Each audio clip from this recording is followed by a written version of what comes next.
कुल मालिक महाप्रभु के पावन नाम को याद करें। जय गुरुदेव, जय गुरुदेव, जय गुरुदेव। नाम किसका? प्रभु का। जय गुरुदेव, जय गुरुदेव।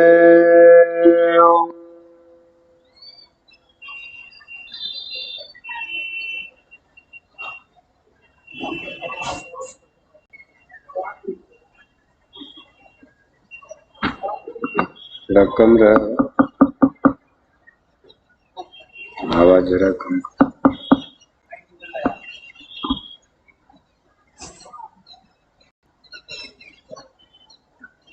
आवाज आती है थोड़ा सा कम।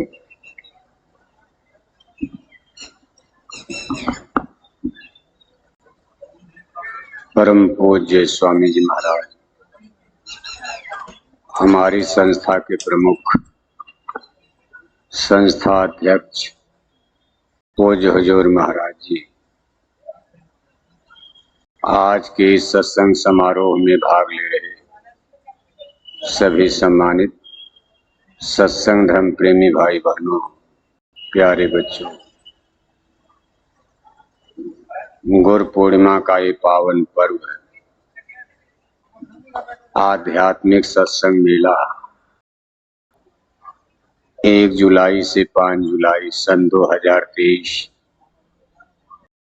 इस आश्रम की पावन पवित्र भूमि पर प्रारंभ हो चुका है। 5 दिन तक लगातार सुबह शाम आपको सत्संग सुनने का सौभाग्य प्राप्त हो रहा। 3 जुलाई यानी कल का दिन अपने आप में बड़ा महत्वपूर्ण है। कल पूनम है, पूजा की तिथि और तारीख है। कल प्रातः काल के अमृत बेला में पूज्य महाराज जी का दर्शन, उनका सत्संग संदेश, साथ ही साथ नए लोगों को भगवान के भजन का रास्ता, नामदान, गुरु दीक्षा, गुरु मंत्र भी प्राप्त होगा। मंदिर के देवता श्री दया दुआ आशीर्वाद बरकत की प्रसाद भी कल आपको प्राप्त होने वाली। आप सभी लोग अनुशासित रूप से संयम के साथ इसका पूरा लाभ और फायदा उठाने की कोशिश करेंगे। प्रेमी भाई बहनों, हमारा आपका ये मानव जीवन और जन्म कितना अमोलक है, बेशकीमती है, महत्वपूर्ण है। इसको समझाने और बताने में हमारे महापुरुषों ने बड़े बड़े ग्रंथ, बड़ी बड़ी किताबें लिख डाली। जिस मानव जीवन और जन्म को हम आप अज्ञान में, अनजान में खाने पीने का साधन मानकर संसार के सुख वैभव को, संसार के क्षणिक नाशवान इस आनंद की प्राप्ति के लिए हम मन इंद्रियों के भोग विलास में खत्म कर देते, अपनी अमोलक श्वासों की पूंजी को जाया कर देते हैं, वृथा कर देते हैं। महापुरुष इससे उलट, इसके विपरीत हमको आपको कुछ समझाने और बताने का प्रयास करते रहे। परम पूज्य स्वामी जी महाराज ने भी इस संसार में अवतार यानी जन्म लेकर लगातार 60 वर्ष तक अपनी आध्यात्मिक पाठशाला सत्संग में बैठा कर हम भोले भटकी मानव आत्माओं को इसका ज्ञान और बोध कराने का प्रयास करते रहे। और आज पूज्य हुजूर महाराज जी लगातार 10 बरस से छोटे बड़े काफिले निकालकर जाड़ा गर्मी बरसात की परवाह किए बिना इसी ज्ञान विद्या बोध को जन जन तक पहुंचाने का प्रयास कर रहे हैं। लाखों भाई लोग टाट बोरा पहनकर, लाखों लाख भाई बहनें शाकाहारी जैकेट पहनकर तन मन धन के साथ उनके सहयोग और साथ में खड़े नजर आते हैं। इतनी कड़ी मेहनत और परिश्रम महापुरुषों ने संसार में आकर इतने कष्ट क्लेश उठाना मंजूर इसीलिए किया कि वे जीवों को सच्चा ज्ञान और बोध हो जाए, मानव जीवन की अमोलक श्वासों की पूंजी का वो महत्व समझ जाएं, इसका उपयोग कर जाएं। हमारे आपके बीच में जितने महामानव महापुरुष हुए हैं, जब हम आप उनके स्पिरिचुअल लिटरेचर, आध्यात्मिक ग्रंथ और किताबों को पढ़ते हैं, अगर इस पर चिंतन और विचार किया जाए, इस मनुष्य शरीर के बारे में हमारी आपकी सोच बिल्कुल बदलती नजर आती। और जैसे जैसे सोच और चिंतन विचार बदलता है, उसी तरह हमारे आपके शरीर के कर्म इसमें भी बदलाव होने लगता। जिस शरीर का उपयोग, जिस शरीर के सारे इंस्ट्रूमेंट्स औजार, इन इंद्रियों का उपयोग हम आप इस संसार का भोग भोगने में करते हैं, फिर नई सोच नए चिंतन के बाद हमारा दृष्टिकोण आध्यात्मिक हो जाता। फिर इन्हीं इंद्रियों से, औजारों से हम आप परमार्थ के कर्म में लग जाते हैं, जैसे सत्संग का ज्यादा से ज्यादा सुनना, भजन करना, सेवा करना, सत्कार करना, दान पुण्य करना, गुरु दरबार में सेवा भक्ति में लग जाना। इसके पहले तो जीवन शराब कबाब में, दुनिया और दुनिया के झूठे सामान पदार्थ को ज्यादा से ज्यादा इकट्ठा संग्रह संचय में लगता, लेकिन तब ये विचारों में तब्दीली बदलाव आ जाता। सिख गुरु साहिबान प्रथम पातशाही गुरु नानक जी महाराज ने इस मनुष्य शरीर की महिमा के बारे में फरमाया है कि 1,84 जो निबशाई, मानस को प्रभु दी बढ़ियाई, यही पौड़ी से जे नर चूके, जन्मत मरत दुख पलीते। पलीता माने आग होती, बारूद होता। कभी ये जन्म मरण की आग में जीव जलता रहता और आगे भी जलता रहेगा। अगर ऐसा अमूलक मानव जन्म पाकर हम आप इसके यथार्थ को, सच्चाई को नहीं समझ पाए कि जन्म मरण की आग में जुग जुग से जीव जल रहा, मर रहा, कट रहा, पिट रहा और आगे भी यही दस्तूर कायम रहेगा।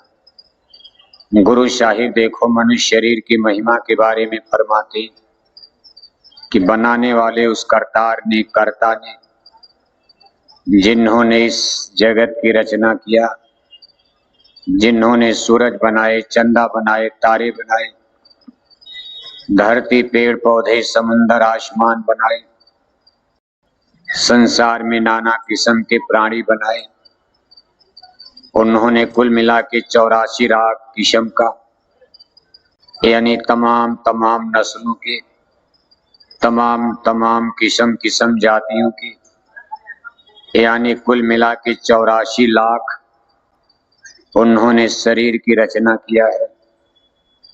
और हर शरीर में, हर इस पिंड पिजड़े में एक एक स्पिरिट यानी आत्मा को सिचुएटेड किया।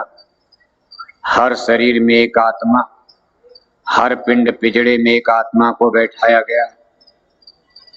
इस 84 लाख किस्मों की शरीर में, 84 लाख किस्मों के पिंड पिजड़े में सबसे सुंदर, सबसे श्रेष्ठ पिजड़ा मनुष्य शरीर को बताया गया। कहा मानस को प्रभ दी बड़ियाई। बड़ियाई माने बड़प्पन दिया, मान दिया, सम्मान दिया। उस कर्ता ने, करतार ने इस मनुष्य जोनी जन्म में, इसमें देखो कितना इसका महत्व बताया, क्योंकि उन्होंने इसको इस तरह से ही बना दिया जैसे कोई पिजड़ा है। पिजड़े में पक्षी को बंद किया, उसके दरवाजे और मुंह पर ढक्कन लगा दिया गया। अब उसमें से कोई चिड़िया पक्षी नहीं निकल सकता। लेकिन एक ऐसा पिजड़ा जिसमें ऐसा ढक्कन और दरवाजा है, थोड़ा सा प्रयास किया, दरवाजा खुल गया, चिड़िया पक्षी उसमें से निकलकर आजाद हो सकता। उसकी फ्री विल और फ्रीडम यानी उसकी आजादी कायम हो सकती। वो जिधर चाहे आसमान में विचरण कर सकता, जिस पेड़ का चाहे फल खा सकता। पिजड़े के अंदर तो उसको दाना पानी मिलता ही है, लेकिन इच्छा अनुसार नहीं मिलता। पिजड़े का मालिक जो खाने को देगा, वही तोता मैना बुलबुल को पिजड़े में खाना पड़ेगा। उसको 1.5 फुट के पिजड़े में चक्कर मारते भी अपना सुबह शाम दिन रात समय काटना पड़ता, गुजर करना पड़ता। लेकिन अगर पिजड़े का मुंह खुल गया, अगर वो आसमान में उड़ जाता है, उसकी आजादी फिर वापस आ जाती। 1 किलोमीटर, 2 किलोमीटर, 4 किलोमीटर, जितना चाहे आसमान में चक्कर लगाए। जिस पेड़ का फल खाने की इच्छा हो, आम के पेड़ पर बैठकर आम का फल खा सकता, जामुन पर बैठकर जामुन का फल खा सकता। यानी वो मुक्त हो जाता, आजाद हो जाता। ये तमाम दृष्टांत और प्रमाण देते हुए महापुरुष हमको आपको समझाने की कोशिश कर रहे कि भाई शरीर तो प्रभु ने बहुत बनाया, और जैसे मनुष्य की शरीर में स्पिरिट सोल यानी आत्मा बंद की गई, इसी तरह की आत्मा हर जन्म जोनी में, गाय में, बैल में, कुत्ता में, बिल्ला में, कीड़ा मकोड़ा, पशु पक्षी, यहाँ तक कि पेड़ और पौधे, ये जिनको आप वनस्पति कहते हो, यानी जिसको स्थावर खान कहा जाता। अब इनकी देखो 30 लाख नस्लें, 30 लाख जातियां यानी प्रजातियां बताई गई हैं। तमाम किस्म के पेड़ पौधे आप देखते हो, कभी सब में आत्मा को बैठाया गया। लेकिन इसमें सबसे श्रेष्ठ सुंदर मनुष्य शरीर क्यों बताया गया? इस पिजड़े में दरवाजा खुलने का चांस है, गुंजाइश है, मौका है। अन्य जन्म जोनियों में डाल दिया, उसमें दरवाजा ऐसा बंद कर दिया, किसी भी परिस्थिति में, गाय में, बैल में, कुत्ता बिल्ला में, ये पिजड़े का दरवाजा नहीं खुल सकता। कोई लाख प्रयास करके थक जाए, ये बिल्कुल इम्पॉसिबल और असंभव है। उसमें कभी मुक्ति नहीं, आजादी नहीं, फ्री विल और फ्रीडम नहीं मिल सकती। ये जीव कभी स्वच्छंद आजाद नहीं हो सकता। लेकिन मानव तन में, मनुष्य शरीर में ये ऐसा पिजड़ा, वैसे काल ब्रह्म पुरुष इसको भी बिल्कुल लाख करना चाहते थे। उनकी यही नीयत थी, इसको भी बिल्कुल अन्य जन्म जोनियों की तरह बंद कर दिया जाए, जिससे कोई जीव यहां से निकलने न पाए। लेकिन कुल मालिक महाप्रभु ने ऐसा होने नहीं दिया। कभी एक पिजड़ा तो आपको बनाना पड़ेगा जिसमें जीवों के आने जाने का मौका मिलता रहे। ठीक है, आप इनको वरदान में ले गए हो, मारो काटो नरकों में डालो, इनको चिथड़े चिथड़े करो, दुख देते रहो, सुख देते रहो, गाय में डालो, बैल में डालो, कुत्ता बिल्ला में डालो। लेकिन हम इतना इनके ऊपर अत्याचार और जुर्म नहीं होने देंगे। इनके आने जाने का दरवाजा कायम रहेगा। कोई न कोई चांस हम इनसे इतने नाराज नहीं हैं कि इनको हमने सदैव के लिए देश निकाला कर दिया। सतलोक अपने अमर देश आने जाने के लिए इनको समय समय पर मौका दिया जाएगा और अगर ये चाहेंगे तो निकल सकते। आप इनको बिल्कुल लॉकडाउन एकदम ताले में बंद करके मजबूर नहीं कर सकते हो। और देखो, बड़े ही जद्दोजहद के बाद तब ये मानव शरीर हम सब उन्होंने अपने रूप रंग आकार का, जिस तरह से उनका रूप रंग आकार है, अब हाड़ मांस तो नहीं है, लेकिन जैसे फोटो देखते हो, परछाई देखते हो, अब उसको पकड़ा तो नहीं जा सकता। इसी तरह शब्द स्वरूपी परम पुरुष उन्होंने अपने रूप रंग आकार पर इस मनुष्य देह की रचना करवा दिया और इसमें एक ऐसा गोल्डन चांस, एक ऐसा सुनहला अवसर और मौका कि भाई इसमें से पिंजड़ा खुल सकता और सदा सदा के लिए जीव अमरत्व को प्राप्त हो सकता। अजर अमर अविनाशी देश यानी सतलोक में हाजिर हो सकता। इसीलिए दुनिया के सभी संत महापुरुष जितने स्पिरिचुअल लिटरेचर्स, आध्यात्मिक ग्रंथ, पोथियां लिखे हैं, सब में उन्होंने मनुष्य शरीर के लिए कलम तोड़ दिया इसकी महिमा में। आप रामायण पढ़ते हो, रामायण में भी लिखा कभी नर तन सम नहीं कौनो देही, जीव चराचर याचर जेही। कहा मृत्यु लोक ही नहीं, पिंड लोक ही नहीं, अंडी लोक में जिसको देवी देवताओं का थाना कहते, कहा ब्रह्मा विष्णु शिव तक इस मनुष्य शरीर में आने के लिए तरसते रहते हैं। बताओ, जिनको हम आप भगवान कहते, ब्रह्मा विष्णु और शिव हमारे हिंदुज्म में, हिंदू धर्म की मान्यता के अनुसार श्रेष्ठ पुरुष, बल्कि उनको एक तरह से भगवान का दर्जा दिया जाता। 3 भगवान।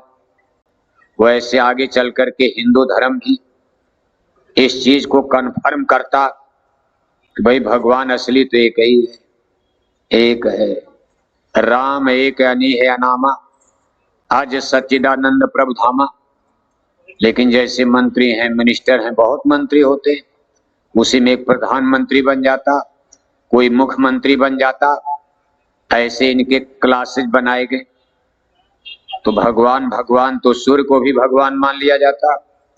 आप कहते भाई सूर्य भगवान, फिर ये भगवान, ये भगवान, आकाश भगवान, हवा भगवान, अग्नि देवी, अग्नि देवता, पवन देवता, तो हिंदू धर्म में। लेकिन ये भगवान का मतलब असली ऑलमाइटी सुपर पावर जिनसे जीवों ने जन्म लिया, वो तो एक ही बताए गए हैं कि वहां से सबकी उत्पत्ति हुई, जहां से ओरिजिन ऑफ यूनिवर्स, इस सकल ब्रह्मांड की जहां से उत्पत्ति हुई है। कहो ऑलमाइटी सुपर पावर एक ही है और आज भी एक है और आगे भी उनको एक ही रहना है। वो तो हो ही नहीं सकते, 2 हो जाएंगे तब तो झगड़ा बढ़ जाएगा, गोल बन जाएगी। इसलिए उन्होंने एक ही रहना अच्छा समझा कि कम से कम नीचे झगड़ा होता रहेगा, लेकिन जब लोग मेरे ज्ञान को प्राप्त कर लेंगे, मेरे पास पहुंचेंगे और देखेंगे कि भाई सब कुछ बनाने वाले तो एक ही हैं, तो हिंदू का, मुसलमान का, राजा का, प्रजा का, अमीर का, गरीब का, जाति का, बिरादरी का, धर्म का, मजहब का, नेशंस, भारत का, पाकिस्तान का, जर्मनी, लंदन का, देवी देवता का, भगवान का, इसका उसका, सब झगड़ा खत्म हो जाएगा। क्योंकि परमात्मा सबके मालिक तो एक ही हैं, उन्हीं की सारी सूरतें और आत्माएं उन्हीं से पैदा की गई। कभी एक आत्मा एक परमात्मा, सिया राम मैं सब जग जानी, करो प्रणाम जोर जुग पानी। सिया माने आत्मा, राम माने परमात्मा। जब 2 ही बच गए, कहा हिंदू कहाँ गए, कहा हिंदू जल गए। कभी वहां तो सिया राम ही बचे। सिया माने स्पिरिट यानी आत्मा और राम माने ऑलमाइटी सुपर पावर। ये राम नहीं, कहा एक राम दशरथ का बेटा, एक राम घट घट में लेटा, एक राम का सकल पशारा, एक राम है सबसे न्यारा। कभी आगे चल करके तीनों राम, एक ही राम बच गए, एक राम का सकल पशारा। जिनसे सारा यूनिवर्स, ये ब्रह्मांड, सूरज, चंदा, तारे, अंड पिंड ब्रह्मांड, अंडी लोक, पिंडी लोक, ब्रह्मांडी लोक, सब कुछ रचना हुई। अंत में तो केवल एक मिले, कभी ये नीचे का सब खत्म, सब का सब मरी जाए, शब्द नहीं मरता। कभी नीचे तो सब खत्म हो गया, महाप्रलय आई, सब खत्म। इसी को साहब कबीर ने कहा महाप्रलय नाम में। और जब ये बात उन्होंने काशी में कही तो बड़े बड़े विद्वानों से देखो झगड़ा हो गया। उन्होंने कहा ए अगिया लाग बड़ी भारी गगन में, कि भाई मैंने गगन में आग देखा, उस आग ने धरती को जला दिया। ये मृत्यु लोक खत्म हो गया उस आग में, बड़ी भयंकर ऐसी आग जिसने समुन्दर को सुखा दिया, उसी आग ने धरती को सुखा दिया। हिमालय ऐसे पर्वत पहाड़ को जलाकर भस्म कर दिया। इसके बाद ये आग बढ़ते बढ़ते अंडी लोक, स्वर्ग वैकुंठ में पहुंच गई। देवी देवता सब खत्म हो गए, स्वर्ग खत्म हो गया। 14 भुवन, जिसको मुसलमान 14 तबक कहते, हिंदू लोग जिसको 14 वैकुंठ 14 भुवन कहते, का ये सब जलकर भस्म हो गया। का फिर आग आगे बढ़ी, कहा ब्रह्मा भी जल गए, विष्णु भी जल गए शंकर जटाधारी गगन में। ए आग लाग बड़ी भारी गगन में। का जब ये आग आगे बढ़ी तो ब्रह्मलोक भी जल गया, विष्णुपुरी जल गई, शिवपुरी जल गई। इसके बाद ये आद्या महाशक्ति अष्टांगी देवी के महल में भी आग लग जाती। कहा जगत जननी माता अष्टांगी देवी आदि शक्ति दुर्गा का उनका भी महल जल गया। इसके बाद आग सहस्रदल कमल झझरी द्वीप में पहुंच जाती, जहां त्रिलोकीनाथ ईश्वर, जिनको मुसलमान खुदा कहते, जैन धर्म के लोग जिनको तीर्थंकर कहते, ईसाई धर्म में जिनको गॉड कहा जाता, हिंदू ग्रंथों में जिनको ईश्वर पुरुष कहा जाता, इनको रामायण में व्यापक ब्रह्म निरंजन भी कहा गया। व्यापक ब्रह्म निरंजन है, निर्गुण विगत विनोद है, स्वयज भक्ति प्रेम बस, कौशल्या की गोद। नामदान देते समय भी गुरु महाराज ने आपको प्रथम नाम में इनका परिचय कराया। का याग वहां तक पहुंच गए, त्रिलोकीनाथ ये 3 लोक के कर्ता बताए गए, इन्होंने ही 3 लोक की रचना किया है। का उनका सहस्रदल कमल झझरी द्वीप भी जल गया। अब देखो, किसी से आप कहोगे तो आदमी झगड़ा नहीं करेगा, अरे भाई ब्रह्मा जल गए।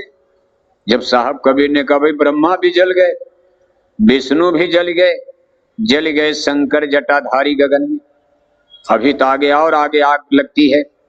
कहा ब्रह्मदेश गगन मंडल त्रिकुटी मुकाम में भी आग लग गई। कहा वहां भी सब जल गया। इसके बाद पार ब्रह्म देश में आग लग गई, वहां भी सब जल गया। कहा महाकाल पुरुष का देश, कहा भाई वहां भी आ जाकर के आग लग गई। भंवर गुफा के नाके तक आग की लपटे गई। भंवर गुफा के आगे सतलोक का नाका आता, कहा वहां बैरियर लगा दिया गया। कहा वहां आग जाकर के आग बुझ जाती है, वहां जाकर के आग उसी में हजम हो गई। ब्लैक होल बने। साइंस के विद्यार्थी, फिजिक्स में आपको ब्रह्मांडों में ब्लैक होल पढ़ाया जाता, ऐसे ऐसे ब्लैक होल जिसमें महाप्रलय सब समेट देती, फिर यहीं से ब्रह्मांडों की उत्पत्ति भी होती। ये गजब का साइंस और विज्ञान भी इसको, ये जो गैलेक्सीज आकाश गंगा आप सुनते हो, कभी ये सब जाकर के उसमें समा जाते, बड़ी बड़ी, जिसमें करोड़ों करोड़ों यानी स्टार, जिनको सूरज सन कहते, कई सब जाकर के उसमें हजम हो जाते। यानी महाप्रलय की आग कहां तक पहुंच गई? भंवर गुफा। भंवर गुफा वो बैरियर है, चेक पोस्ट नाका है, उसके आगे सतलोक का एरिया निर्मल चैतन्य देश प्रारंभ हो जाता। कहा वहां आग जाकर के आग ठंडी हो जाती है।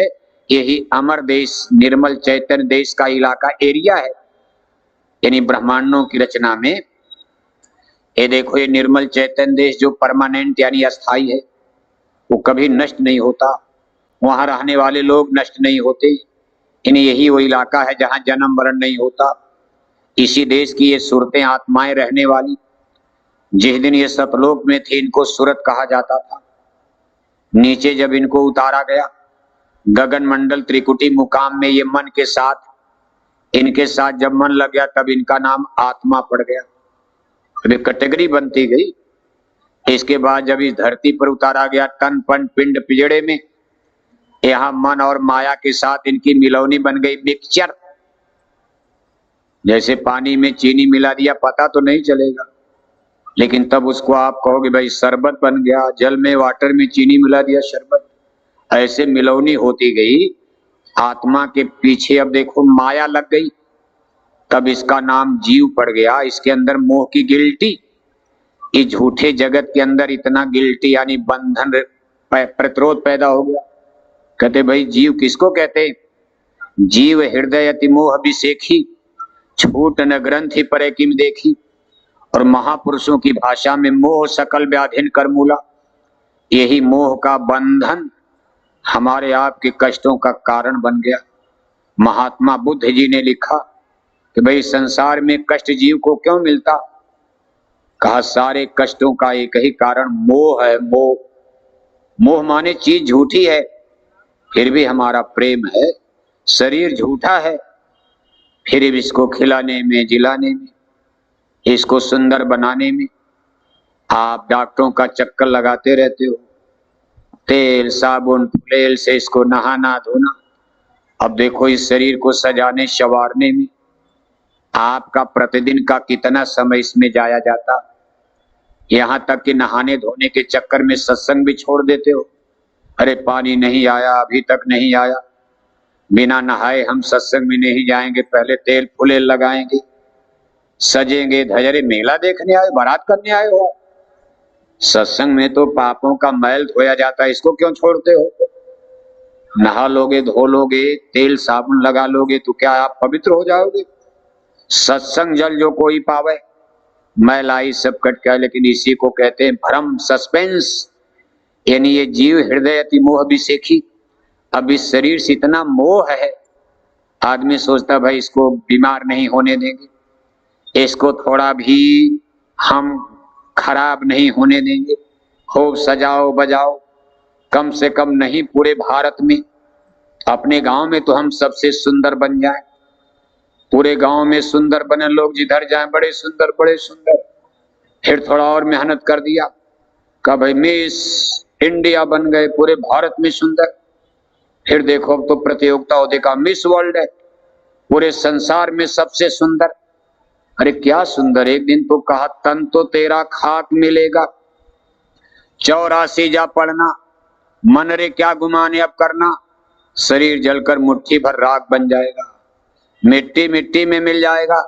सूरज की तरह से चमकता चेहरा, सोने की तरह से चमकती काया शरीर, एक दिन जलकर मुट्ठी भर राख बन जाती। आप डॉक्टरों का चक्कर लगाते रहते हो, कितने रुपए पैसे खत्म कर दिया, लेकिन ये नहीं समझ पाते हो डॉक्टर क्या करेगा। ये तो मौत की शहजादी अपना सिग्नल दे रही है। जैसे मान लो किसी की आंख से कम दिखाई देने लगा, उम्र हो गई 70 बरस, 70 बरस के बाद अमूनन आंखों में कहीं मोतियाबिंद हो गया, झाला माड़ा पड़ गया, आदमी को कम दिखाई देता। कहा भाई डॉक्टर साहब जरा देखो, अब चश्मा लगने लगा। इसका मतलब मौत की शहजादी ने पहला सिग्नल दे दिया, चौधरी होशियार हो जाओ, अब हम आपके गांव जीवार में आपको लेने के लिए आ रहे हैं। जैसे रेलवे स्टेशन पर ट्रेन आने के पहले सिग्नल होता, यात्री अपना बेड बिस्तर बांध कर तैयार हो जाते कि भाई अब ट्रेन आने वाली है, चलो बैठ जाए। लापरवाही हो जाती तो दिक्कत होती, ट्रेन आएगी हम बैठ कर निकल जाएंगे।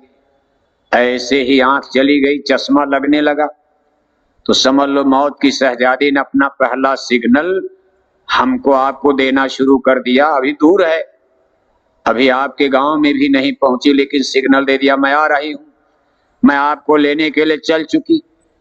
अब आदमी ये तो समझता हो डॉक्टर के पास भागा गया। अरे कहा डॉक्टर साहब आज न जाने अक्षर क्यों झिलमिल झिलमिल नजर आ रहा। डॉक्टर कहता चिंता मत करो, लाओ 20-25 हजार हम टनाटन कर देंगे। अब आंख के डॉक्टर के पास आना जाना, उसका भाई जरा चेक कराते रहना हफ्ते 2 हफ्ते में। अब आंख अभी ठीक भी नहीं, तब तक कान के बहरे हो गए। अरे कहा डॉक्टर साहब ना जाने क्यों आज हमको कम सुनाई देने लगा। दूसरा सिग्नल मौत की शहजादी ने दे दिया कि भाई अब आप कान के भी बहरे हो गए। नाती पोता बुलाते हैं दादा दादा, कहते हैं कुछ, दादा सुनते हैं कुछ, दादा जवाब देते हैं कुछ। तो नाती पोता कहते बुढ़ा पागल हो गया, इससे बात करना ठीक नहीं, सुनता ही नहीं है। अब कान वाले डॉक्टर के पास चक्कर लगाने, 2 डॉक्टर तो हो गए आपके। आंख वाला डॉक्टर, अब नंबर 2 कान वाला डॉक्टर, और तब तक दांत टूट करके जमीन पर गिरने लगी। अरे कहा डॉक्टर साहब आज हम भोजन कर रहे थे, हमारा एक दांत ऐसे टूट करके पेट में चला गया, हमको पता ही नहीं चला। दांत टूट करके पेट में चला गया और उनको पता ही नहीं चला। अरे कहा दांत कहाँ गया? कहा पेट में चला गया। डॉक्टर साहब अब दांत ठीक कीजिए। डॉक्टर कहता लाओ 70 लाख। 70,000 लाओ, बंदर का लगा दूंगा। 2 लाख लाओ, सोने का लगा दूंगा, चांदी का लगा दूंगा। अब तीसरा डॉक्टर मिल गया, दांत वाला डॉक्टर, उसका चक्कर लगाने लगे और तब तक घुटने में दर्द होने लगा। अरे कहा डॉक्टर साहब घुटने में दर्द, तो गठिया पकड़ लिया। डॉक्टर कहता लाओ 70,000 काट के नया टांग लगा दूंगा। 6 महीना में दूसरे टांग में दर्द हुआ। कहा डॉक्टर साहब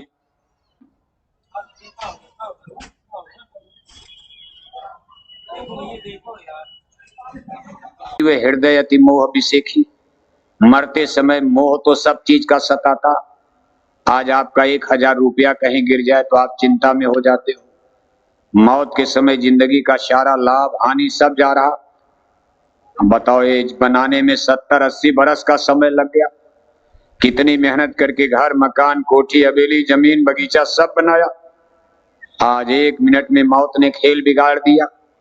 पिंजड़े से पक्षी निकल गया, बेटे गए, बेटियां गए, घर गया, परिवार गया, रिश्तेदार नातेदार, कार मोटर बंगला जमीन जायदाद बगीचा सब कुछ, सोना चांदी रुपए पैसे, Hindi Angrezi engineer doctor, suit boot tie coat, सुंदर से सुंदर शरीर, आज 1 मिनट में सब छोड़ दिया। बनाने में 70-80 बरस और छोड़ने का समय केवल 1 मिनट के अंदर। दर्द नहीं होगा उस समय जीव को कितना दर्द होता। हाय मेरी बीवी, हाय मेरे बच्चे, हाय मेरी जमीन, हाय मेरा बगीचा, हाय मेरा बैंक वाला, हाय मेरा ये, हाय मेरी डिग्री, हाय मेरा वहदा, हाय मेरी कोठी, हाय मेरा बगीचा। किसके किसके लिए आंसू बहाओगे सोचो आप। उस समय जीव के आंखों के किनारे से आंसू गिरता। जिस दिन मौत की शहजादी खड़ी होती है, प्राण जीवात्मा निकलने लगता है, जवान ट्रांजिस्टर तो बंद कर देते, बस ऐसे बटन दबा दिया बंद हो गई। लेकिन जीव अंदर अंदर रोता है, आंखों के किनारे से आंसू गिरता। घर वाले कहते भाई दादा रो रहे हैं, दादा रो रहे, जा रहे रो रहे। अरे आप भी रो रहे हो इधर कि दादा जा रहे? और दादा इसलिए रो रहे कि सारा संसार मेरा आज मिट्टी मिट्टी में मिल गया, सारी मेहनत पर पानी फिर गया। अभी तो सोचा था ये कर दूंगा, ये कर दूंगा, ये कर दूंगा, लेकिन आज देखो पिंजड़े से पक्षी उड़ गया, चल दिया।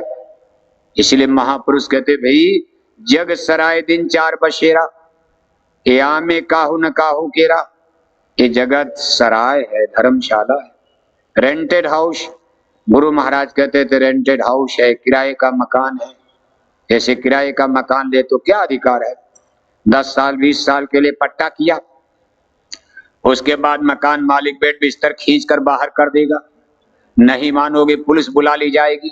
कागज पर आपकी दस्तखत है, पट्टा किया, साइन किया, एग्रीमेंट किया है, 10 साल के बाद हम छोड़ देंगे, तो आप कानूनन निकाल दिए जाओगे, बेड बिस्तर खींच कर बाहर। इसी तरह ये मनुष्य शरीर आपका है ही नहीं। इस सत्य को स्वीकार कर लो। जिस दिन इस सत्य को आप जान जाओगे कि हाड़ मांस का मनुष्य शरीर हमारा नहीं है, हम हाड़ मांस हैं ही नहीं, उस दिन आपका भजन बनना। क्यों बाबू साहब सो रहे ना? आप सो गए बुढ़ापे में सो। बुढ़े आदमी को क्या पता होता, चारपाई पर टट्टी हो जाती पता नहीं चलता टट्टी हो गई, चारपाई पर पेशाब हो जाती बुढ़ापे में पता चलता है। अब करीब करीब सब बुढ़े हो गए हो। जुआ संगत तो भी सत्संग उत्संग पर ज्यादा ध्यान नहीं देती। बनाया तो जा रहा उनको ट्रेंड करने की कोशिश, लेकिन अभी जुआ संगत के लोग इस तरह बैठ के कथा सुनेंगे। अब बुढ़े बुढ़े बेचारे जो थोड़ा सा का उनको काम है क्या है? आधा सोएंगे, आधा सुनेंगे, आधा जागेंगे, आधा रोएंगे, आधा गाएंगे। अब बुढ़ापे में और क्या काम रह गया? आपके पास कोई काम धाम है? रिटायर हो गए, नौकरी चाकरी खत्म, थोड़ी मोड़ी पेंशन पेंशन है, वो भी बहू बेटे थोड़े दिन में कब्जा कर लेंगे, बस बिल्कुल बेरोजगार हो जाओगे, बिना काम के आदमी। और फिर अगर घर में ज्यादा बीमार हो गए तो बहू कहेगी, हे भगवान जल्दी बुढ़िया मरे। कौन रोज टट्टी उठाएगा, कौन दवाई को ले जाएगा, कौन रोज पानी पिलाएगा, कौन धोती धोएगा, चारपाई पर टट्टी पेशाब, हे भगवान जल्दी बुढ़िया मर जाए। उसी तरह बुढ़वा को भी लोग कहेंगे जल्दी दादा मर जाते, काम बन जाता, तेरे ही वो रही कर देते। इसलिए संसार ही विचित्र है। महापुरुष कहते, इसी को समझा रहे, जग सराय दिन चार बशीरा, ए आमे काहू न काहू केरा।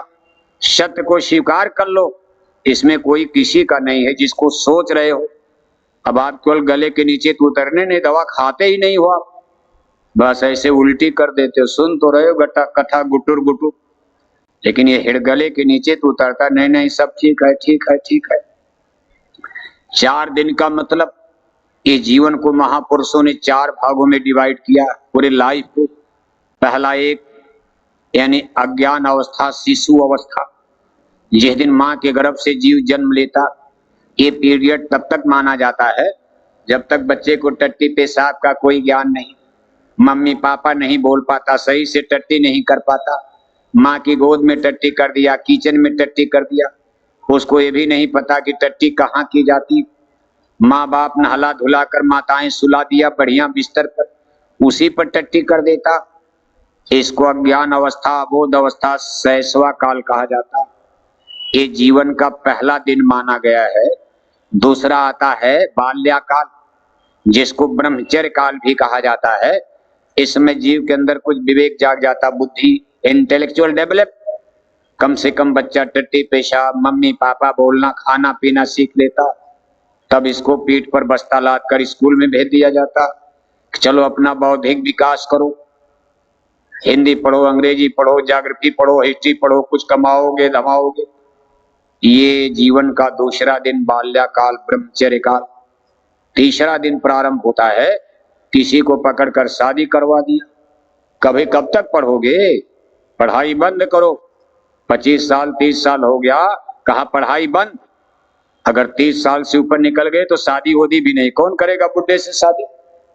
30 साल से ज्यादा उम्र हो जाएगी तब तो खोजना पड़ेगा, भाई कोई करो, कोई शादी कर लो, हमारे बच्चे की शादी कर लो। इसलिए जल्दी शादी कर दी जाती। 25 26 27 साल जाते जाते, या तो IAS PCS करो तब तो थोड़ी चांस। ICS PCS के चक्कर में उम्र हो गई 30 साल से ज्यादा, चपरासी भी नहीं बन पाए, अब तो बुढ़ा हो गए, कौन शादी करेगा?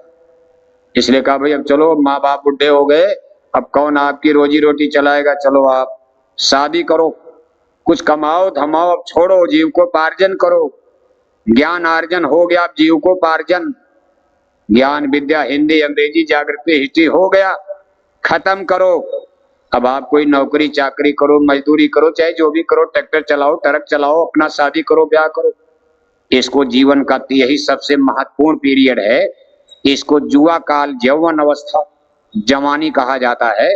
ये मानव जीवन का सबसे सुनहला गोल्डन टाइम, सुनहला समय। चाहे दुनिया कमा लो, चाहे परमार्थ कमा लो, लोक कमा लो, दीन कमाओ, दुनिया कमाओ, संसार में फंस जाओ, निकल जाओ, इसमें इतनी बड़ी स्टिमना पावर, इतना जोश खरोश होता। लेकिन अफसोस इसी बात का है कि ज्यादा से ज्यादा लोगों का समय दुनिया बनाने में, बच्चा बच्ची पैदा करने में, संसार का भोग भोगने में ही कहा ये जवानी अवस्था समाप्त हो जाती। यही बनाया बिगाड़ा। ये जिंदगी का तीसरा दिन है। और चौथा दिन जब आता है, जिस दिन दाढ़ी बाल सफेद होने लगे, दाढ़ी बाल सफेद, कान के बाल सफेद, इसको वृद्धावस्था, अवसान, ये जीवन का अवसान। जैसे सूरज अवसान अवस्था दोपहर के बाद ढलता, ऐसे दाढ़ी बाल सफेद होने का मतलब अब शरीर बैक गियर में जा रहा, बुढ़ापे की तरफ। इसको जिंदगी का चौथा दिन बुढ़ापा कहा जाता। 4 दिन हो गया, 5वां दिन जब लगेगा तब तो मौत है। 5वें दिन सबकी मौत आ जाती। इसलिए महापुरुष कहते जीवन 4 दिन का है। ऐसा ये संसार है, जैसा सेमर फूल, दिन 10 के व्यवहार में, झूठे रंग न भूल, अरे मन किस पर भूला है। किस पर आदमी भूलता, किस पर गुमान करना, किस पर घमंड करना। कभी किस पर करते हो, कोई चीज आपकी है इसमें? जितना संसार देख रहे हो देने वाले ने दे दिया। आज आप राजा बने बैठे हो, कल एक थप्पड़ माया मारेगी, घसीट कर ले जाएगी मौत की शहजादी। सब करा धरा यहीं रह जाएगा, जो लिया यहीं से लिया, और जाते समय सब रखवाया जाएगा। ये शरीर भी आपका ले लिया जाएगा। आपको बैरंग खाली हाथ नंगे करके और बड़ी बेइज्जती के साथ, बेइज्जती करते जैसे पुलिस पकड़कर डंडे मारते, मुलजिम को थाने ले जाते, कितनी बेइज्जती, सबके बीच में डंडे बजते। इसी तरह बड़ी बेइज्जती के साथ खुदा के फरिश्ते, मौत के सिपाही डंडे जूतियां बरसाते हुए लेकर चल देते। कहा यमपुर जाए जीव पछताएं, यम के दूत तीन बहु शताएं। यम के दूत माने मौत के सिपाही। कहा यमपुरी में जब जीव गिरता है, पड़ता है, जिस दिन आपके कर्मों का हिसाब होता, वो दिन जीव को तब भारी अफसोस होता है, पश्चाताप होता। धोखा हो गया, मैंने जो कुछ किया धिया, कमाया धमाया, धोखा। एक नए का यहाँ लाभ नहीं मिल रहा। आज इस ईश्वरीय अदालत में, कोर्ट में, कहा उसकी अदालत में जब तुम चढ़ोगे, पूछेगा हाकिम तो क्या तुम कहोगे? पापों की अग्नि में जलना पड़ेगा, ये काया कुटी खाली करना पड़ेगा, रेमन मुसाफिर निकलना पड़ेगा, ये काया कुटी खाली करना पड़ेगा। वादिन की कर याद मुसाफिर, जादिन चल चल होई, आप जाना नहीं चाहोगे, सिपाही जोर से टाटेंगे, चलो जल्दी करो जल्दी करो। आप आनाकानी करोगे, कोई मरना चाहता है, अगर मरने की इच्छा बन जाए, चलने की बन जाए, तब तो दरवाजा खुला ही है। लेकिन गजब का मोह का बंधन है, गलत नहीं लिखा। मोह सकल व्याधिन कर मूला, जी हृदय अति मोह विसेखी। इतनी मोटे रस्से में जीव को बांध दिया, जैसे गाय को खूंटे में मोटी रस्सी में बांध दिया जाए, कैसे तोड़ पाएगी, कैसे निकल पाएगी? ऐसे जीवों को मोह की रस्सी में इस कदर यहाँ बांध दिया गया, न रस्सी टूटती है न जीव निकल पाता। एक दो बंधन है, कहा बंधे तुम गाढ़े बंधन यान, फंसे तुम गाढ़े बंधन यान। जरा बंधन देखो कितना गजब का है। कहा पहला बंधन पड़ा देह का, पहला तो देह का बंधन है, शरीर पिजड़ा है, अब इसको बंधन बताया जा रहा। और आप करो मेरा है मेरा है मेरा है। महापुरुष कहते भाई धोखे मत खाना है, बंधन है, इसी में फंस गए हो, पिजड़ा निकलो इसमें से। का पहला बंधन पड़ा देह का, दूसर तिरिया जान। तिरिया माने स्त्री, शादी हो गई, उसकी भी तो ममता लगती है कि अरे मर न जाए मर न जाए। जब तक शादी नहीं हुई, कोई मर जाए क्या फर्क पड़ता। लेकिन आज शादी हो गई, भाई हमारी शादी हो गई, हमारी बहू है, हमारी पत्नी है, हमारी बीवी है, अब अपनी भी चिंता उसकी भी चिंता। रोज खबर लोगे फोन से, अरे भाई हाल चाल ठीक है, कहीं मर न जाना, बुखार हो गए, मेरी बहू मर न जाए मर न जाए मर न जाए। कितनी चिंता, दिन भर मोबाइल घुमाते हो, सत्संग में आए फिर भी मोबाइल, मर जाएगी क्या कर पाओगे आप? मैन इज मार्टल, जाना है, जिस दिन जिसको मरना है जाएगा, कोई बचा पाता? और जब तक नहीं मरना कोई नहीं मरता।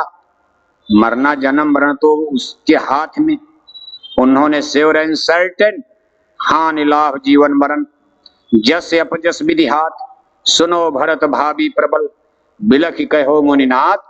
जिस दिन जन्म लिया उसी दिन पट्टा हो गया, कब जाना है? सावन में कि भादों में, संडे होगा कि मंडे होगा, दिन होगा कि रात होगा, कोरोना होगा कि बिजली होगी, अणुबम होगा कि परमाणु बम होगा, कि भूकंप में जाना, बाढ़ में जाना है कि सूखा में जाना, ये सबका सिस्टम निश्चित हो चुका। अब जो चीज निश्चित हो गई और उस पर हम मनुष्यों का कोई जोर नहीं है, उस पर इतना घबराने की क्या जरूरत? क्यों मोबाइल चलाते हो दिन रात? अरे मरना है मर जाएगा, बचा पाओगे आप? नहीं मरना है, कोई नहीं मार पाएगा। अगर उसको बीमारी में नहीं मरना है तो कोरोना का दादा आ जाए, नहीं मरेगा। अगर बम में लड़ाई में नहीं मरना, बंदूक बम चलेगा, नहीं मरेगा। उसको तो एक्सीडेंट में मरना है तो बंदूक बम से क्यों मरेगा? बम चलेंगे फिर भी बच जाएगा।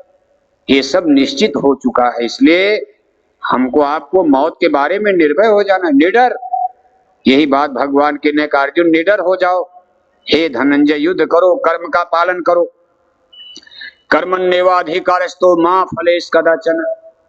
हे अर्जुन कर्म करो, फल की इच्छा मेरे ऊपर छोड़ दो, क्योंकि सब कुछ निश्चित हो चुका है।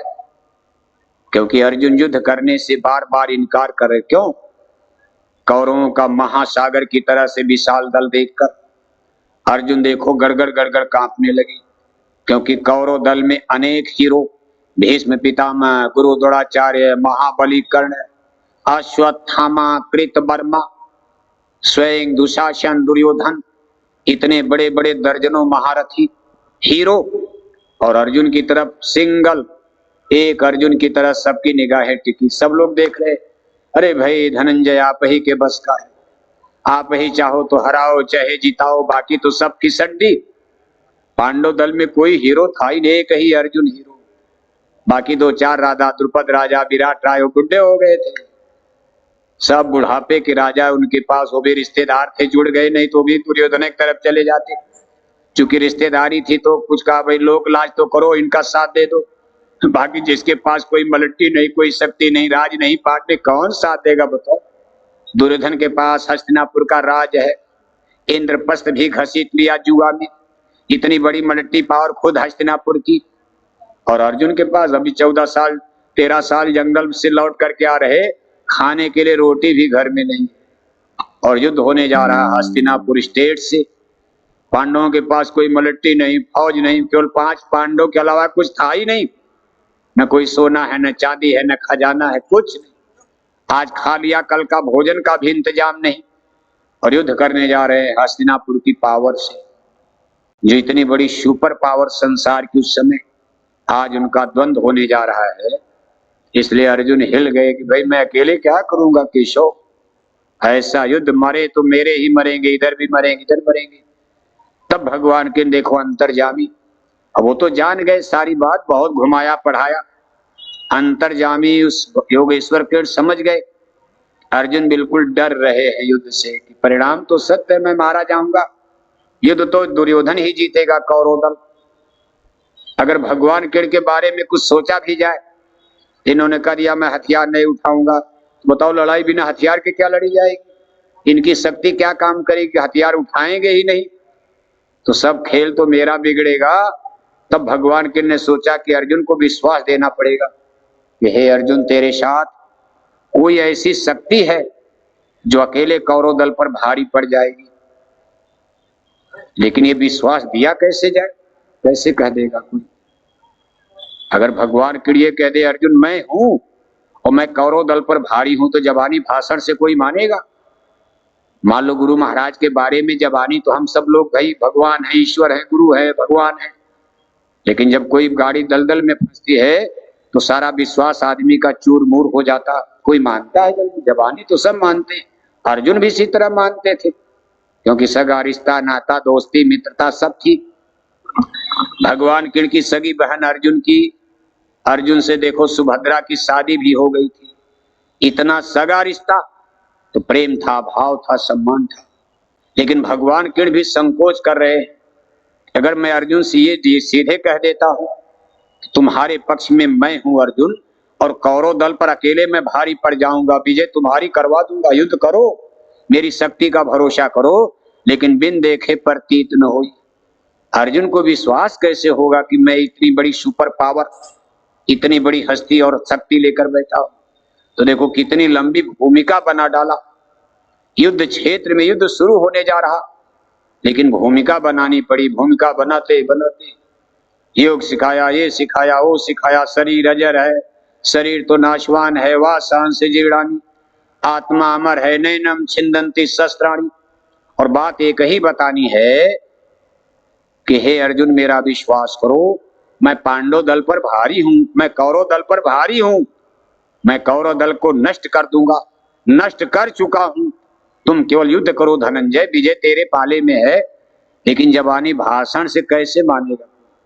अब कह दिया जाए कल सतयुग हो जाएगा, ये हो जाएगा, आपको कह रहे अभी तो दुनिया मरी जा रही, इतनी जल्दी कैसे कोई मानेगा? गुरु महाराज 60 बरस मेहनत करते रहे, सब कुछ हुआ, हमारे लाखों सत्संगी मर गए, और कहीं कुछ नजर नहीं आया, आपको नहीं आ जाएगा, आ जाए, कैसे कोई मानेगा। इसलिए आज देखो भगवान कृष्ण भी दुविधा में पड़ गए और तब उन्होंने भूमिका बनाते बनाते बनाते बनाते एक बार जब अर्जुन से उन्होंने ये शब्द उच्चारा, हे अर्जुन, हे पार्थ, मुझको साधारण पुरुष मत समझना। हे अर्जुन, मैं काल ब्रह्म बोल रहा हूं, मेरी बात को गौर से सुनो। हे पार्थ, हे अर्जुन, मैं काल ब्रह्म बोल रहा हूं। इस हाड़ मांस के पिंड पिजड़े में, पिजड़ा तो हाड़ मांस का है, लेकिन इसमें जो चिड़िया पक्षी बैठा है, हे अर्जुन, तुम उस चिड़िया को नहीं देख पा रहे। कौन बोल रहा?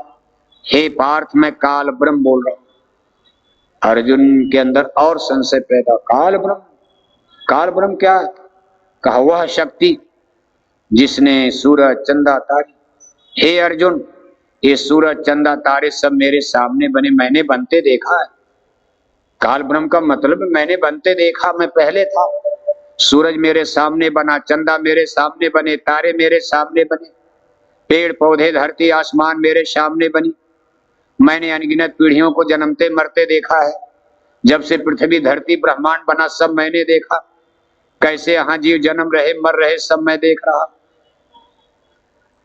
अगली लाइन में देखो, थोड़ा और भेद खोल देते।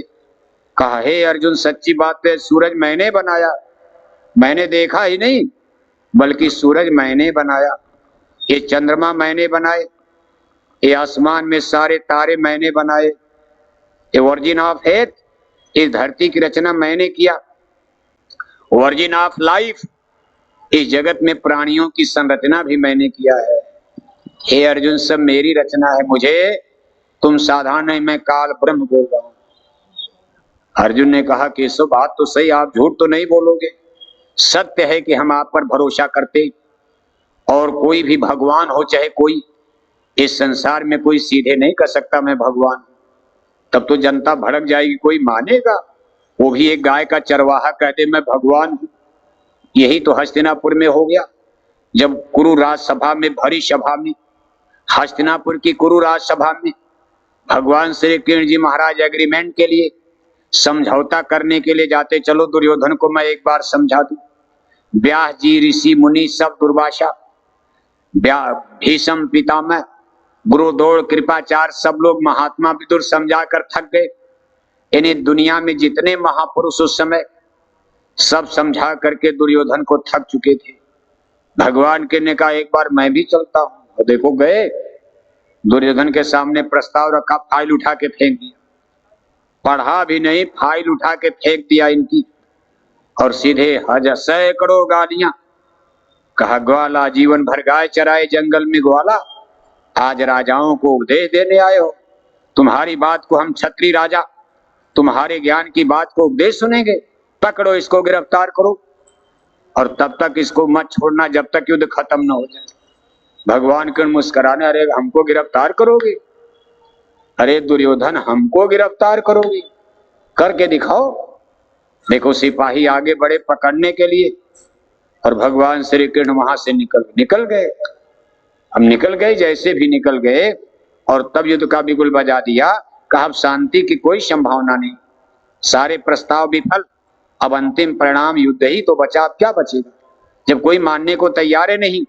आदमी दो ही चीज से मानता। एक गंवई कहावत कही गई है, या तो माने बात से, और नहीं तो माने, नहीं तो माने, जरा जोर से बोलो। हम तो नहीं बोलेंगे, देखो मशीन लगी है, बड़ी दूर तक आवाज जा रही, लोग कहेंगे क्या गड़बड़ गड़बड़ बोल रहे हैं। या तो माने बात से, और नहीं तो माने जिसको डंडा कहा जाता। भगवान के ने कहा भाई अब डंडा बजेगा। अब ये कोई मानने वाला है? घमंडी लोग, ये अहंकारी लोग, करप्टेड, ये अधर्मी विधर्मी पापी कुकर्मी, जब भगवान कृष्ण को ही गाली दे दिया तो अब उनको कौन मना सकता? देखो युद्ध का बिल्कुल बच गया। और उस युद्ध के बीच में आज भगवान कृष्ण दुर्योधन से कुछ अगर कह देते मैं भगवान हूं, तो दुर्योधन 100 गाली और देता। बेवकूफ आदमी, अभी कल तक तो गाय चरा रहे थे। ताही हीर के छोहरिया, छछिया भर छाछ पर नाच नचावे। हे कान्हा, उधर जा रहे नंदगांव बरसाना। हे कान्हा, अपना नाच दिखा दो। क्या देंगे? हम 1 गिलास मट्ठा देंगे। बताओ, 1 गिलास, दही भी नहीं, दूध भी नहीं, एक नाम आए गिलास छाछ माने माठा, हम आपको एक गिलास मट्ठा देंगे, जरा नाच दो। और कान्हा बेचारे हाथ रख करके नाच रहे, एक हाथ यहाँ रखा एक हाथ यहाँ, नाचते थे। तब गोपिकाएं उनको मट्ठा पिलाती थी। अब इसको बाद में लीला कहा गया, लीला थी भी, लेकिन उस समय कोई लीला जानता है? देखो ना, अहीर के लड़के नाच ही रहे, और क्या करें, गाय चरा रहे, जंगल में गाय चरा रहे, गाना गा रहे, नाच रहे, गा रहे, बजा रहे। आज वही योगेश्वर कृष्ण अगर दुर्योधन की सभा में कह देते कि मैं काल ब्रह्म बोल रहा हूं, तो दुर्योधन 100 गाली और देता, बेवकूफ आदमी, भगवान हो। लेकिन अर्जुन आरत अधिकारी जब पावे, गुप्त भेद नहीं साथ पुरावे, अर्जुन से बात कही जा सकती थी, अर्जुन मैं ब्रह्म, क्योंकि अर्जुन उनके प्रिय थे, अर्जुन को उन पर विश्वास भी था। बस अंदर में एक शंका हो रही, जो शंका आपको है। कहा गुरु को रोज सुनाया जाता, गुरु को मानुष जानते, कबीर ते नर अंध है, जन्म मरण छूटे नहीं, पढ़े यम कै फंद है। कहा भाई गुरु को आदमी मानकर माला करोगे तो जिंदगी बीत जाएगी, घंटे संग की आवाज सुनाई नहीं देगी। जिस दिन गुरु को आपने गुरु से बढ़ना ही अनामी, कहा गुरु से बड़ा अनामी प्रभु भी नहीं। परम पुरुष अनामी स्वामी, धारा नर रूप जगत में, गुरु होय जीव चेताए, जो जो माना बचन समझ के, उनको संग लगाए। सत्य पुरुष ने धारा रूपा, संत स्वरूप भय जग भूपा, हुकुम दिया अब कतई ऐसा, भक्ति बिना को तरना कैसा, कलयुग का ये धर्म संभालो, भक्ति भाव अब हृदय धारो। जिस दिन गुरु को आप परमात्मा परमेश्वर मानकर पूजा करोगे, वो दिन आपकी के भजन में तरक्की होने लगेगी। और जब तक गुरु को अलग और भगवान को अलग, तो भाई भगवान कहीं और हैं और गुरु महाराज हमको भगवान तक पहुंचाएंगे, तब तो आपका काम बना, भटकते रहो कई जन्म यही। कहते भाई ऐसा कवि जो सीधा लिख दिया कि गुरु को मानुष जानते, कबीर ते नर अंध है, वो अंधे हैं, अज्ञानी, उनको पता नहीं संत क्या होते। का शेष शारदा यार कब बानी, कहत संत महिमा सचानी, सो मोसन कही जात न कैसे, साक बने गुनगन फल जैसे। भगवान श्री रामचंद्र जी ने सेवरी के आश्रम में देखो खुद अपने जुबान मुबारक, मुंह से अधिक संत कह लेखा, हे सेवरी संत तो मुझसे बड़े होते हैं, प्रथम भक्ति संतन कह संगा। ये सब कुछ हमारे धर्म ग्रंथों में लिखा, लेकिन यहाँ संत का मतलब दाढ़ी बाल नहीं, तिलक टीका नहीं, गिरवा नीला पीला पहन लिया कहो परम संत हो गए, संत हो गए। अब ऐसे कद पे संत तो बहुत हो गए, और कितने पकड़ पकड़ कर जेल में भी डाले जाते हैं, कितने बड़े बड़े उनके ऊपर ब्लेम लग जाते हैं। गुरु महाराज कहते थे भाई नकल उकल मत किया करो, हमारी नकल मत करना, नहीं तो गाड़ी दल सन 70 के दशक में ही कहते थे। लेकिन लोग सोचते थे तो बड़ा मजा है, ये तो गुरु जी के यहाँ बड़ा दान दक्षिणा चीला, काफिला निकाल दो, संत बन जाओ, दाढ़ी बाल में 2-4 लाइन रामायण गीता याद हो जाएगी, सत्संग सुनाते रहो, जनता भाग पड़ेगी। गुरु महाराज की नकल कर लिया, दाढ़ी बढ़ाई, बाल बढ़ाए, संत बन गए। कहा गिरुआ नीलम पहनोगे तो गड़बड़ होगा, गुरुजी सफेद पहनते। कहा अब हम लोग क्या पहना जाएगा, सफेद पहना जाएगा, सफेद कपड़ा पहन लिया। कहा पैजामा नहीं धोती पहन लेना, गुरुजी धोती पहनते। कहा गुरुजी जाड़ा में नंगे रहते। कहा चलो जनता के सामने हम भी नंगे हो लेंगे, रात में ठंडी लगेगी कोट पहन लिया जाएगा, जनता के लिए दिन में सत्संग करना, 2 घंटे के लिए हम भी नंगे हो जाएंगे। इसके बाद कहा काफिला गुरुजी निकालते। अरे कहा हम भी काफिला निकाल देंगे। कहा उनका 200 गाड़ी का निकाल, हम 250 गाड़ी जुटा लेंगे। निकाल दिया, कर दिया।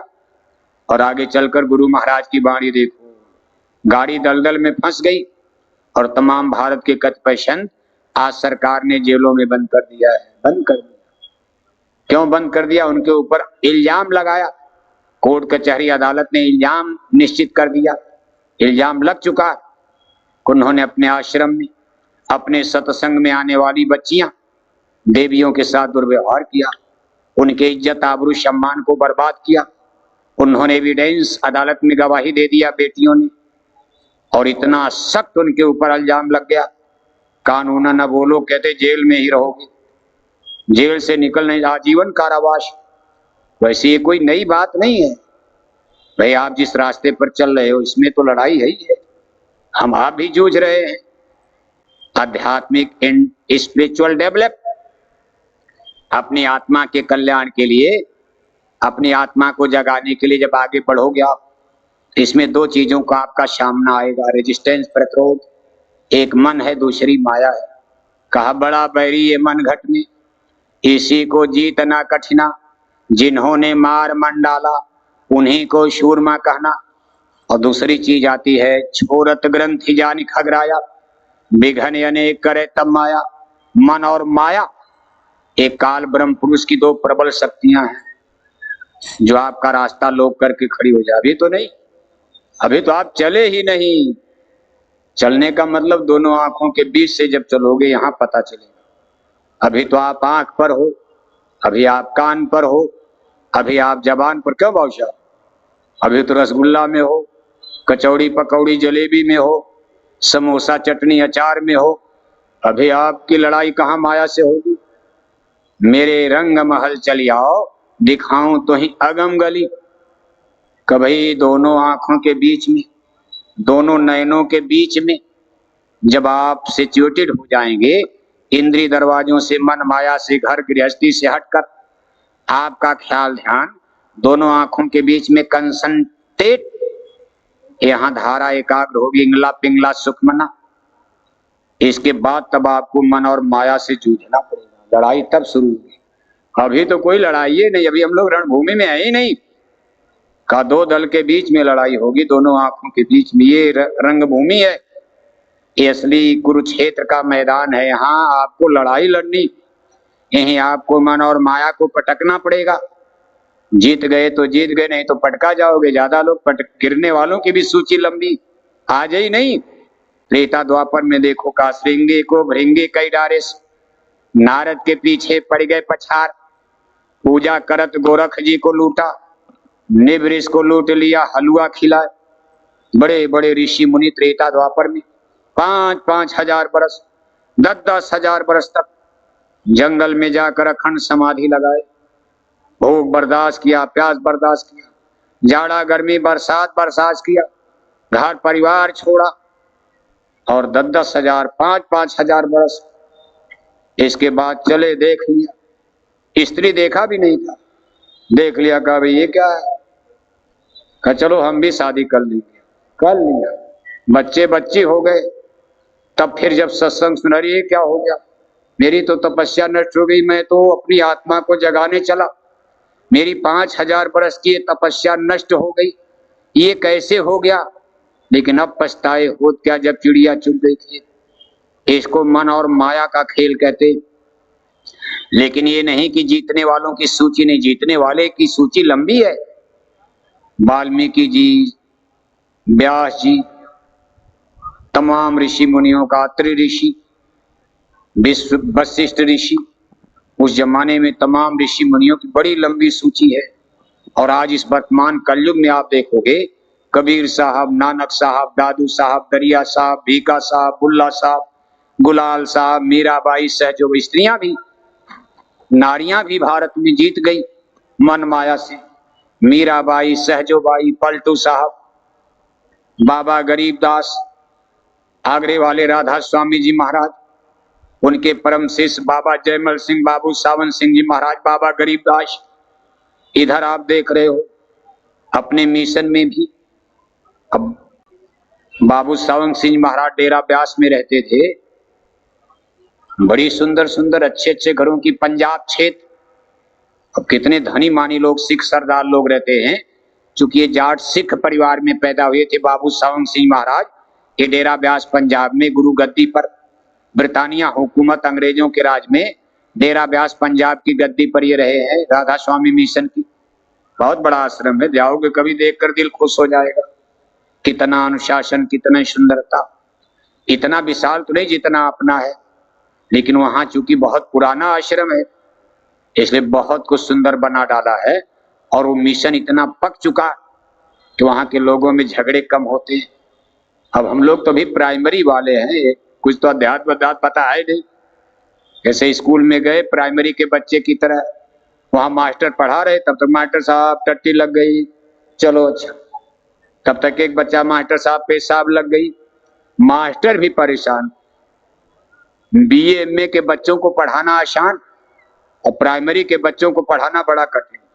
तब तक एक बच्चा, मास्टर साहब हमको इन्होंने गाली दे दिया, तब तक एक बच्चा, मास्टर साहब इसने हमारा कपड़ा फाड़ दिया, हमारी कलम चुरा लिया। तो मास्टर भी बेचारा पढ़ावे की पंचायत करे। इसलिए अपना जय गुरुदेव मिशन अभी बचकाने में है। राधा स्वामी मिशन की उम्र 225 बरस हो चुकी है। 1857 जिस समय झांसी में महारानी लक्ष्मीबाई का ये देखो फर्स्ट यानी आजादी का रिवॉल्यूशन खड़ा हो रहा था, उस समय आगरे शहर की पन्नी गली में राधा स्वामी मिशन डेवलप कर रहा था, यानी ब्रिटानिया हुकूमत में। बहुत पुराना मिशन है ये। और अपना मिशन तो 10 जुलाई 1952 आजादी के 4 साल बाद गुरु महाराज ने स्थापित किया, जब सब मिशन कमजोर पड़ने लगे। क्योंकि ये ज्ञान चलता रहे, कोई कंपटीशन नहीं है कि राधा स्वामी से या इनसे उनसे कबीर साहब से कोई कंपटीशन। शक्ति तो वही है, वही धारा फिर उतर जाती है। वहां आडंबर आ गया, पाखंड आ गया, लोग समाधि के चक्कर में बस मंदिर की ही पूजा में लगे, ध्यान भजन सत्संग खत्म। तो धीरे धीरे जब अंधविश्वास आडंबर पाखंड में कर्म कांड में लोग लगने लगे, से कबीर पंथ वाले गाना बजाना में लग गए। उनसे पूछो भजन क्या, वो खुद नहीं जानते। गाएंगे साहब हो मोरी नैया पुरानी, ये भी गाएंगे, सब मर जाए शब्द नहीं मरता। लेकिन कबीर पंथियों से पूछे शब्द किसको कहते हैं, तो भी ढोल मजीरा बाहर से ही बजाने लगे, घंटा घंटी बजाने लगते, मठ बना लिया। इसलिए इस चीज को आगे बढ़ाने के लिए कोई न कोई फिर वही शक्ति। अब उनको क्या करना, बस तार यहां से निकाल के यहां डाल दिया, एक शरीर छोड़कर है वही शब्द, जागो शब्द गुरु मेरे घट में। यही शब्द की अगम लोक की धारा।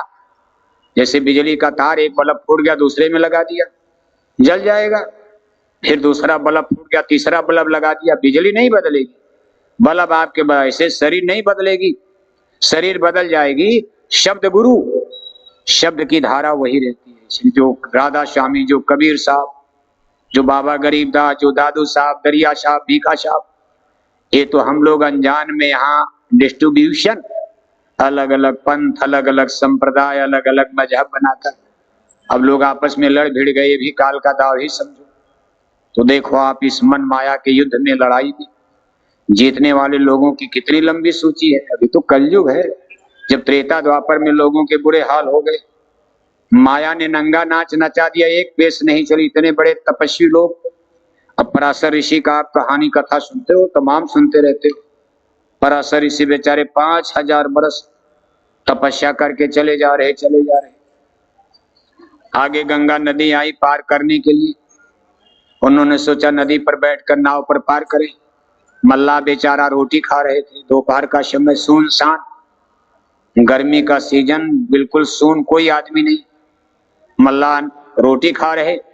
मल्लाह की 16 बरस की नौजवान बेटी, उसने कहा पिताजी ये तो पराशर ऋषि हैं, अब साधु महात्माओं से क्या डर है, मैं ही पार लगा दूं, मैं भी नाव चलाना। तो मल्लाह ने सोचा भाई साधु महात्मा क्या डर है, कहा ठीक है इजाजत दे दिया। मल्लाह बेटी नाव लेकर के बीच भंवर में, गंगा के बीच भंवर में पहुंचती। अब पराशर ऋषि ने जब लड़की के सौंदर्य को देखा, सुंदर थी, थोड़ा सुंदर थी।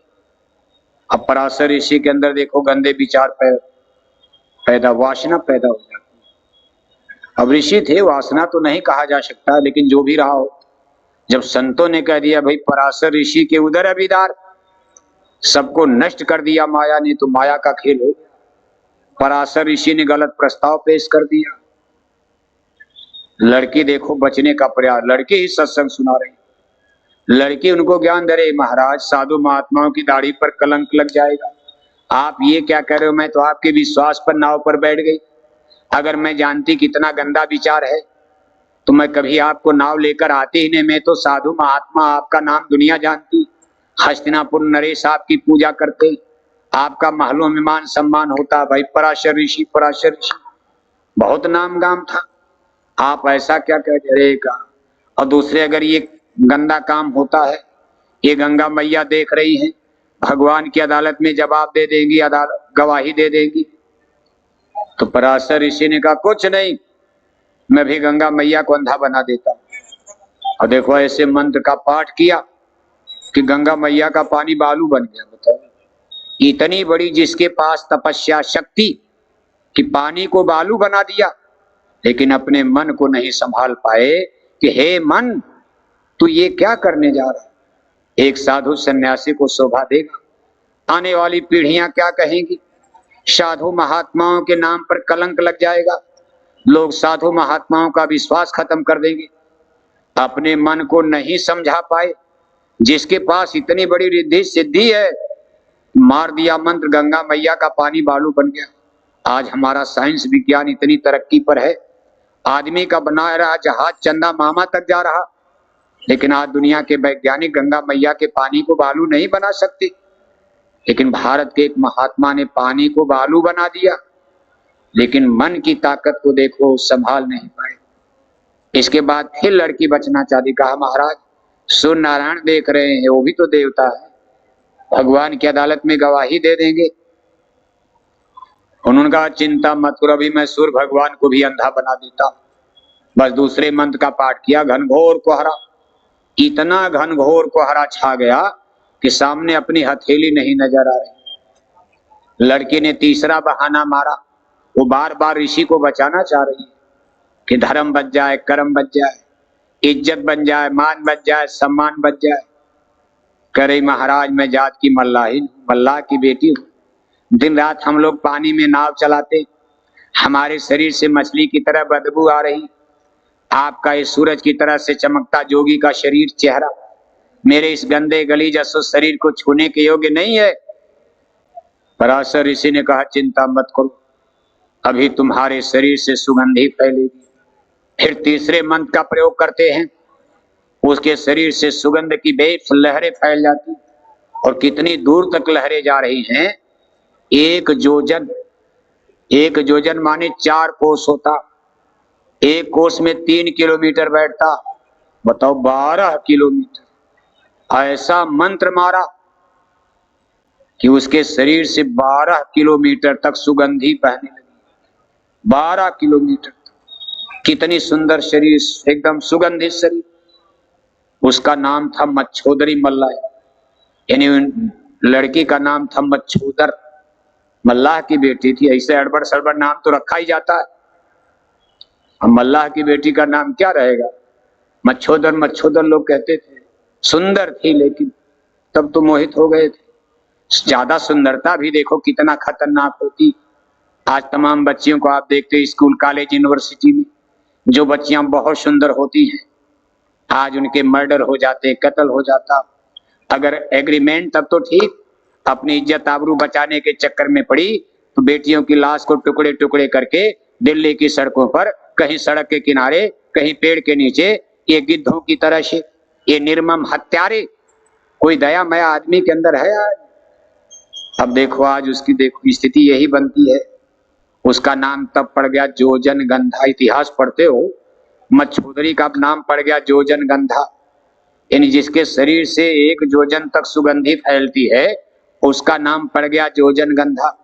फिर वही घटना हुई जो एक साधु को शोभा नहीं देती, लेकिन चूंकि एक तपस्वी का खून था, इसलिए जिस बालक ने जन्म लिया उनको वेद व्यास इतिहास में कहा जाता।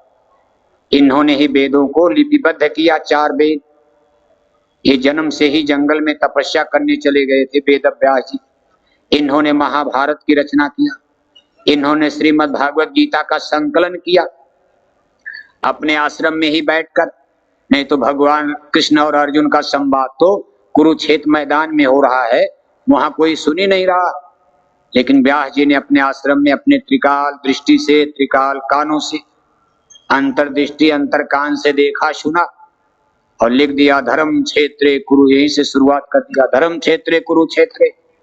दोनों सेनाएं खड़ी हैं, राम कृष्ण और अर्जुन का संवाद प्रारंभ हो गया है। और लिख दिया, नहीं तो गीता पता क्या चलता, गीता क्या है, क्या भगवान के ने सुनाया, क्या अर्जुन ने प्रश्न किया, किसी को पता था? कोई नहीं सुन रहा। कौरव पांडव की सेना नहीं सुन रही कि क्या बात हो रही। लेकिन 300 किलोमीटर दूर अपने आश्रम में बैठकर व्यास जी ने सुना। कौन सी मशीन थी? वही अंतर कान। अंदर का कान खुल जाए तो आप सुनते हो आवाज, अंतर्दृष्टि अंतर कान। और सुन करके लिख करके देखो, अमर हो गए। लेकिन इसी योजन गंधा के गर्भ से जन्म हुआ व्यास जी का। अब चले गए, खेल खत्म। पराशर ऋषि को जब बाद में पता है क्या हो गया, लफड़ा हो गया, इसके बाद फिर देखो चेहरा नहीं दिखा रहा, इतना शर्मिंदा हो गए। पश्चाताप तो होता, लेकिन अब पछताए हो क्या। जब चिड़िया चुग गई खेत का, वर्षा जब कृषि सुखाने, समय चूकी अब का पछताने। पराशर ऋषि को इतनी बड़ी आत्मग्लानि हुई कि फिर जनता के बीच में दोबारा दिखाई, कहा मर गए कि क्या हो गया। इतिहास में फिर आगे पता नहीं चलता है। हस्तिनापुर नरेश, हस्तिनापुर के लोग उनको खोजने लगे, भाई गुरुदेव गए कहाँ। चलो ठीक है, जो हो गया सो हो गया। लेकिन इतनी शर्मिंदगी हुई उनको कि जनता को क्या मुंह दिखाया जाए। आत्मग्लानि हो गई थी, या तो फिर जंगल में तपस्या करते करते मर गए हो, इसके आगे इतिहास नहीं मिलता, कहाँ चले गए। इसके बाद देखो लड़की फिर नाव खेर, एक और घटना घटती।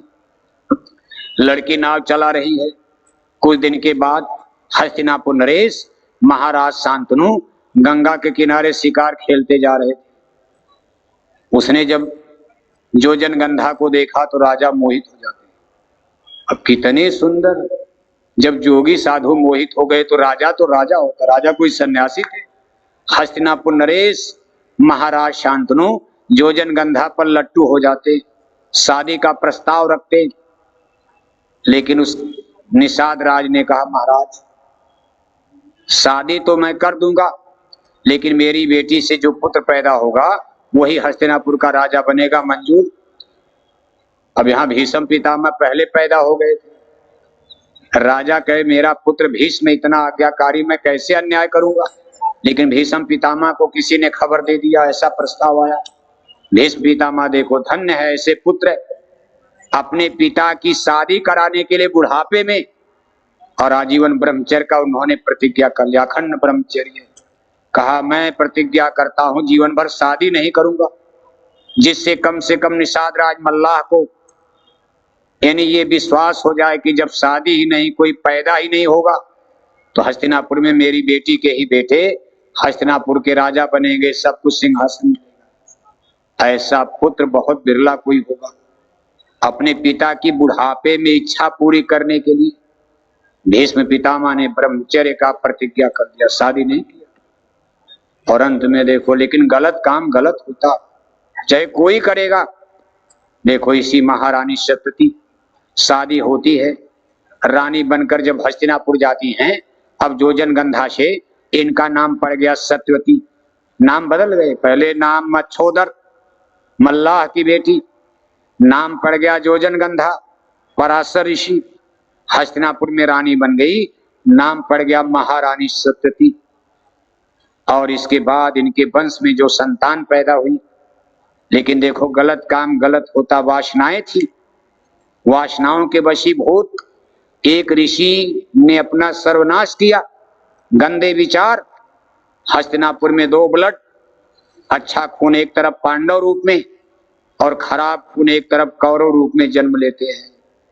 खूनों का डिवाइडेशन हो जाता है। अच्छी विचारधारा एक तरफ पांडव और गंदी विचारधारा एक तरफ कौरव बनकर जन्म लेती है।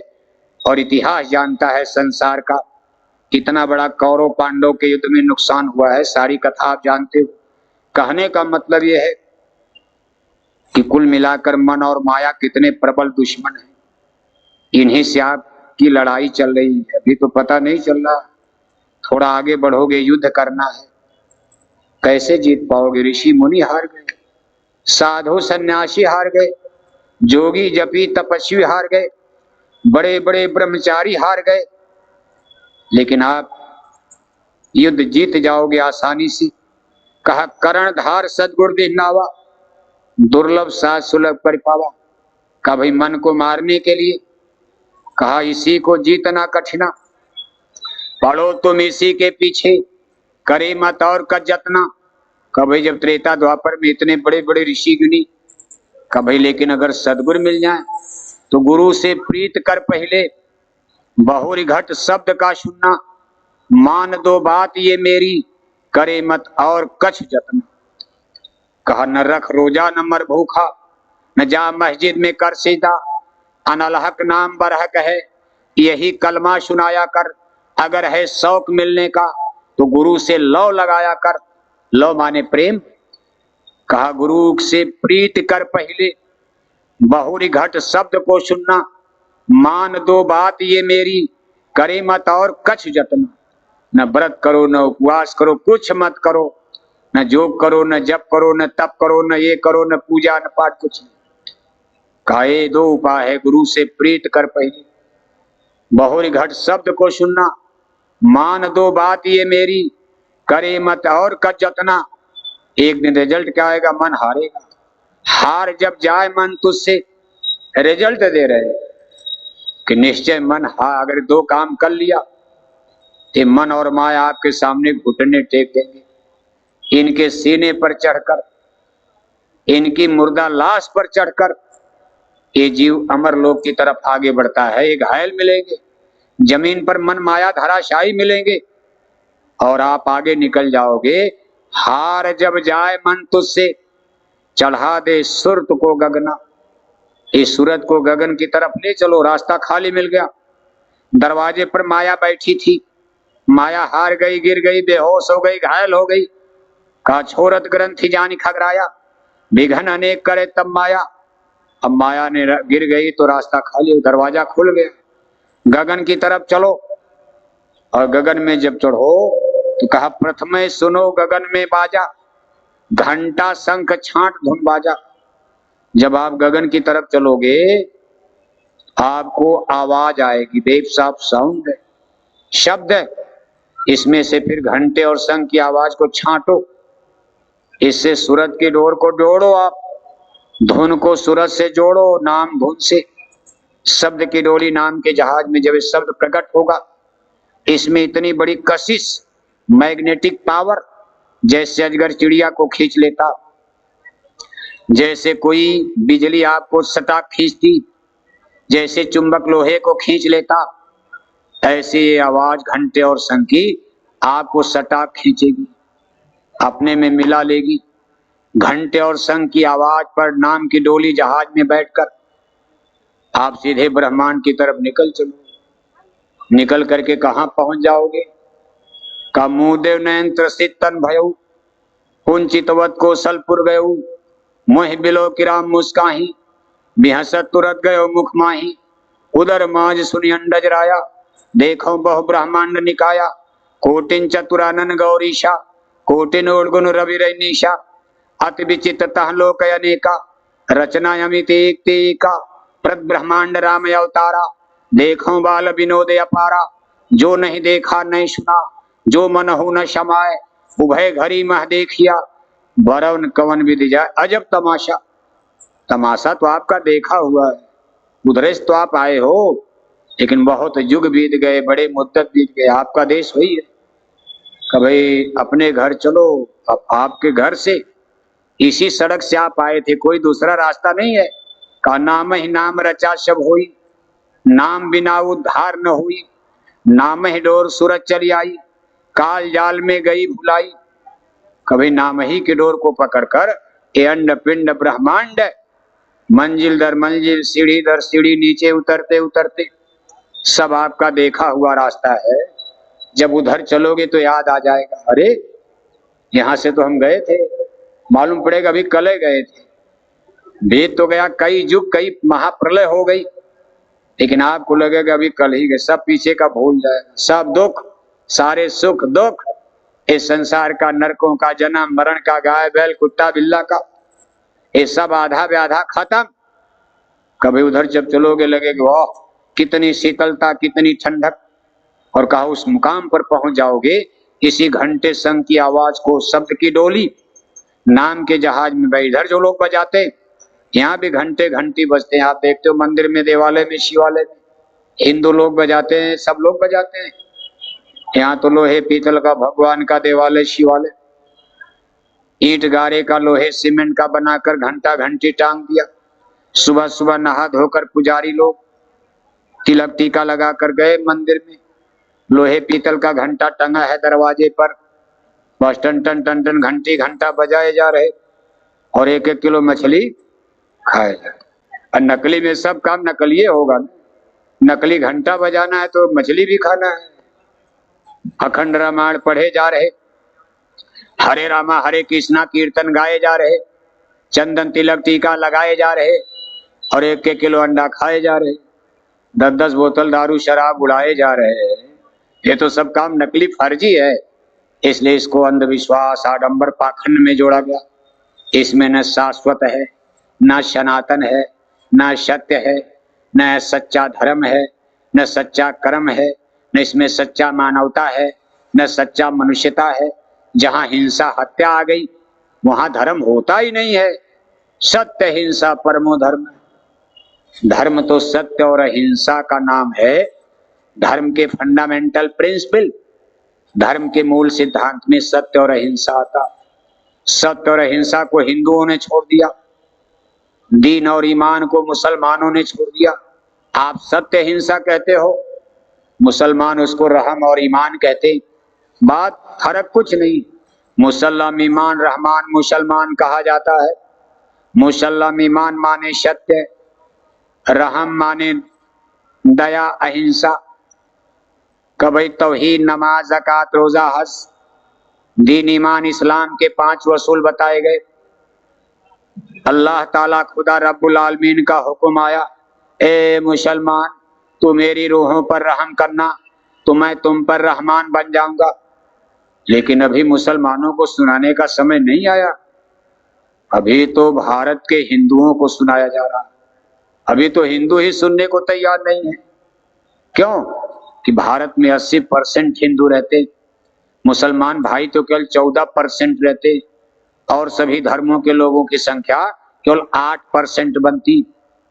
सोचो आप, 80% हिंदू, 14% मुसलमान, बाकी 6% में सिख ईसाई जैनी पारसी बौद्धिस्ट पादरी यहूदी, ये जितने धर्म देखते हो सब भारत में 6%। दूसरे नंबर पर मेजॉरिटी में मुसलमान 14% और सबसे बड़ी मेजॉरिटी में 80% भारत में हिंदू रहते। अभी भारत के हिंदुओं को सत्य और अहिंसा का शाश्वत सनातन धर्म का संदेश सुनाया जा रहा, जिसको जय गुरुदेव मिशन में शाकाहारी सदाचारी मानव धर्म का संदेश कहा जाता। हिंदू धर्म की भाषा में इसको शाश्वत सनातन कहा जाता।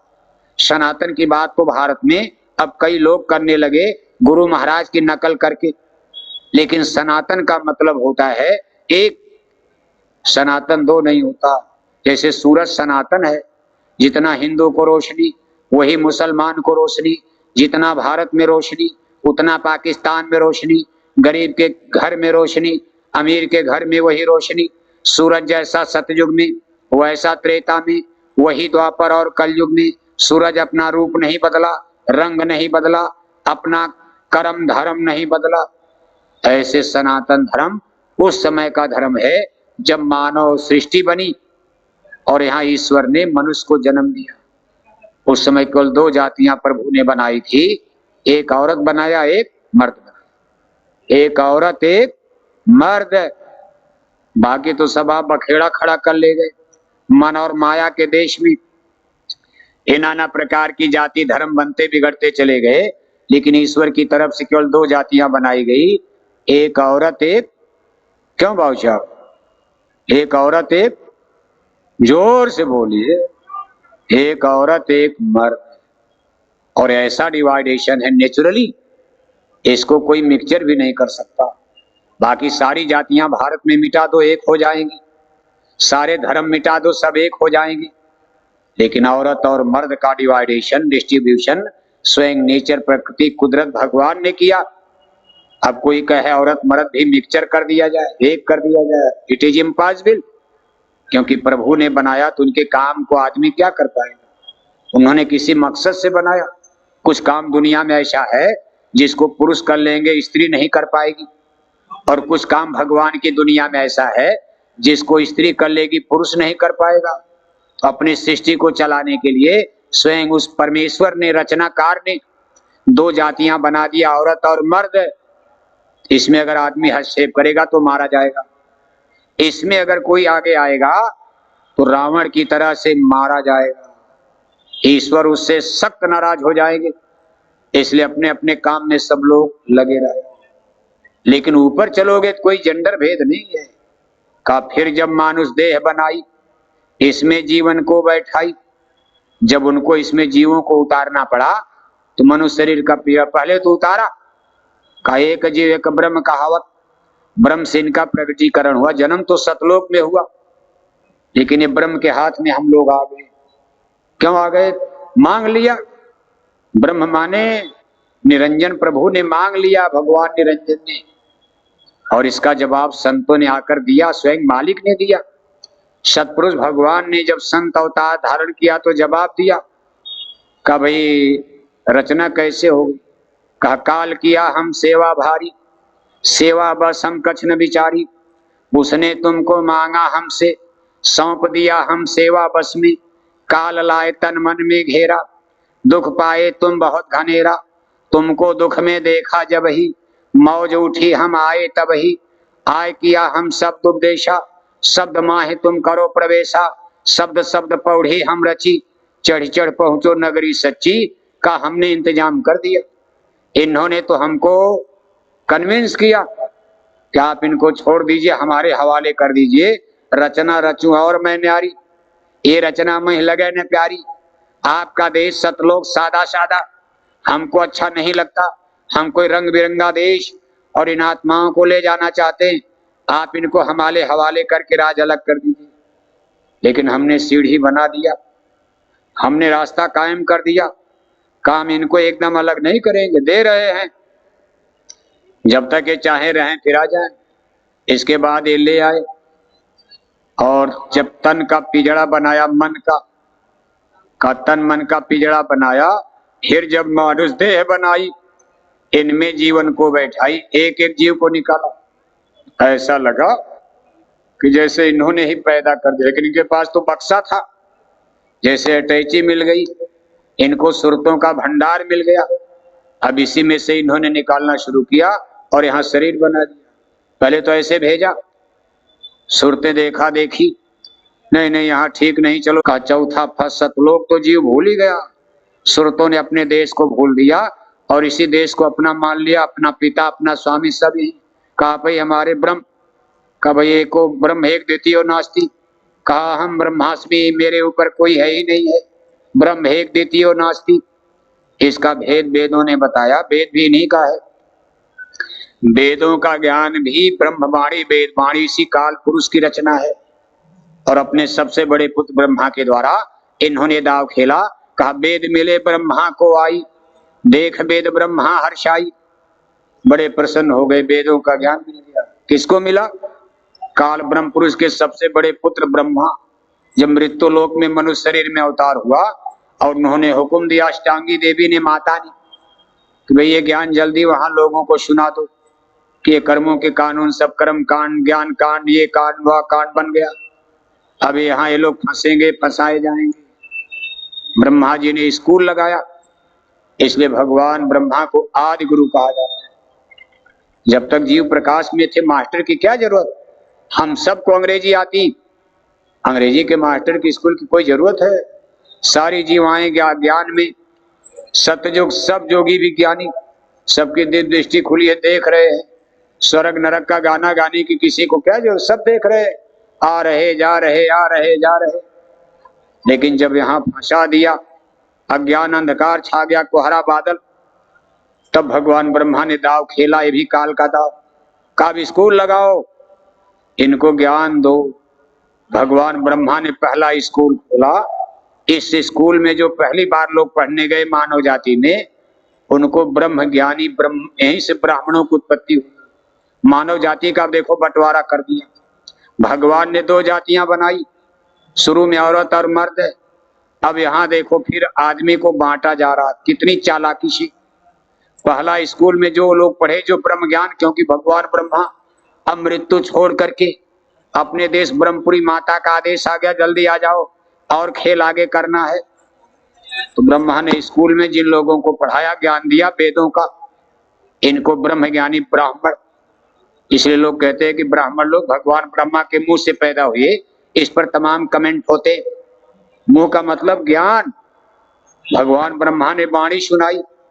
धरती पर जिन लोगों ने इस ज्ञान को सुना पढ़ा, तो कहते लोग कि भगवान ब्रह्मा का ये ज्ञान मुंह से ही तो निकला। इसके बाद आगे देखो स्टेट बनेगी और रचना होगी आगे, इसमें राजा रानी को बांटा जाएगा। राजा प्रजा के रूप में जनता को बांट, तब तो झगड़ा बढ़ेगा। राजा बनाया जाएगा, प्रजा बनाया जाएगा, छूत बनाया जाएगा, छूत बनाया जाएगा, अमीर बनाया जाएगा, गरीब बनाया जाएगा। तब तो हम लड़ भीड़ करके यहीं मरेंगे कटेंगे। सतलोक जाने का कोई नाम लेगा? इतना भूल जाएंगे। कहा सूरत देश से अपना विश्राना, काल देश घर अपना जाना। फिर भगवान ब्रह्मा ने दूसरी ट्रेनिंग दिया, बाहुबल का आगे नेशंस बनेंगे, स्टेट बनेगी। जिसको राजा बनना बाहुबल।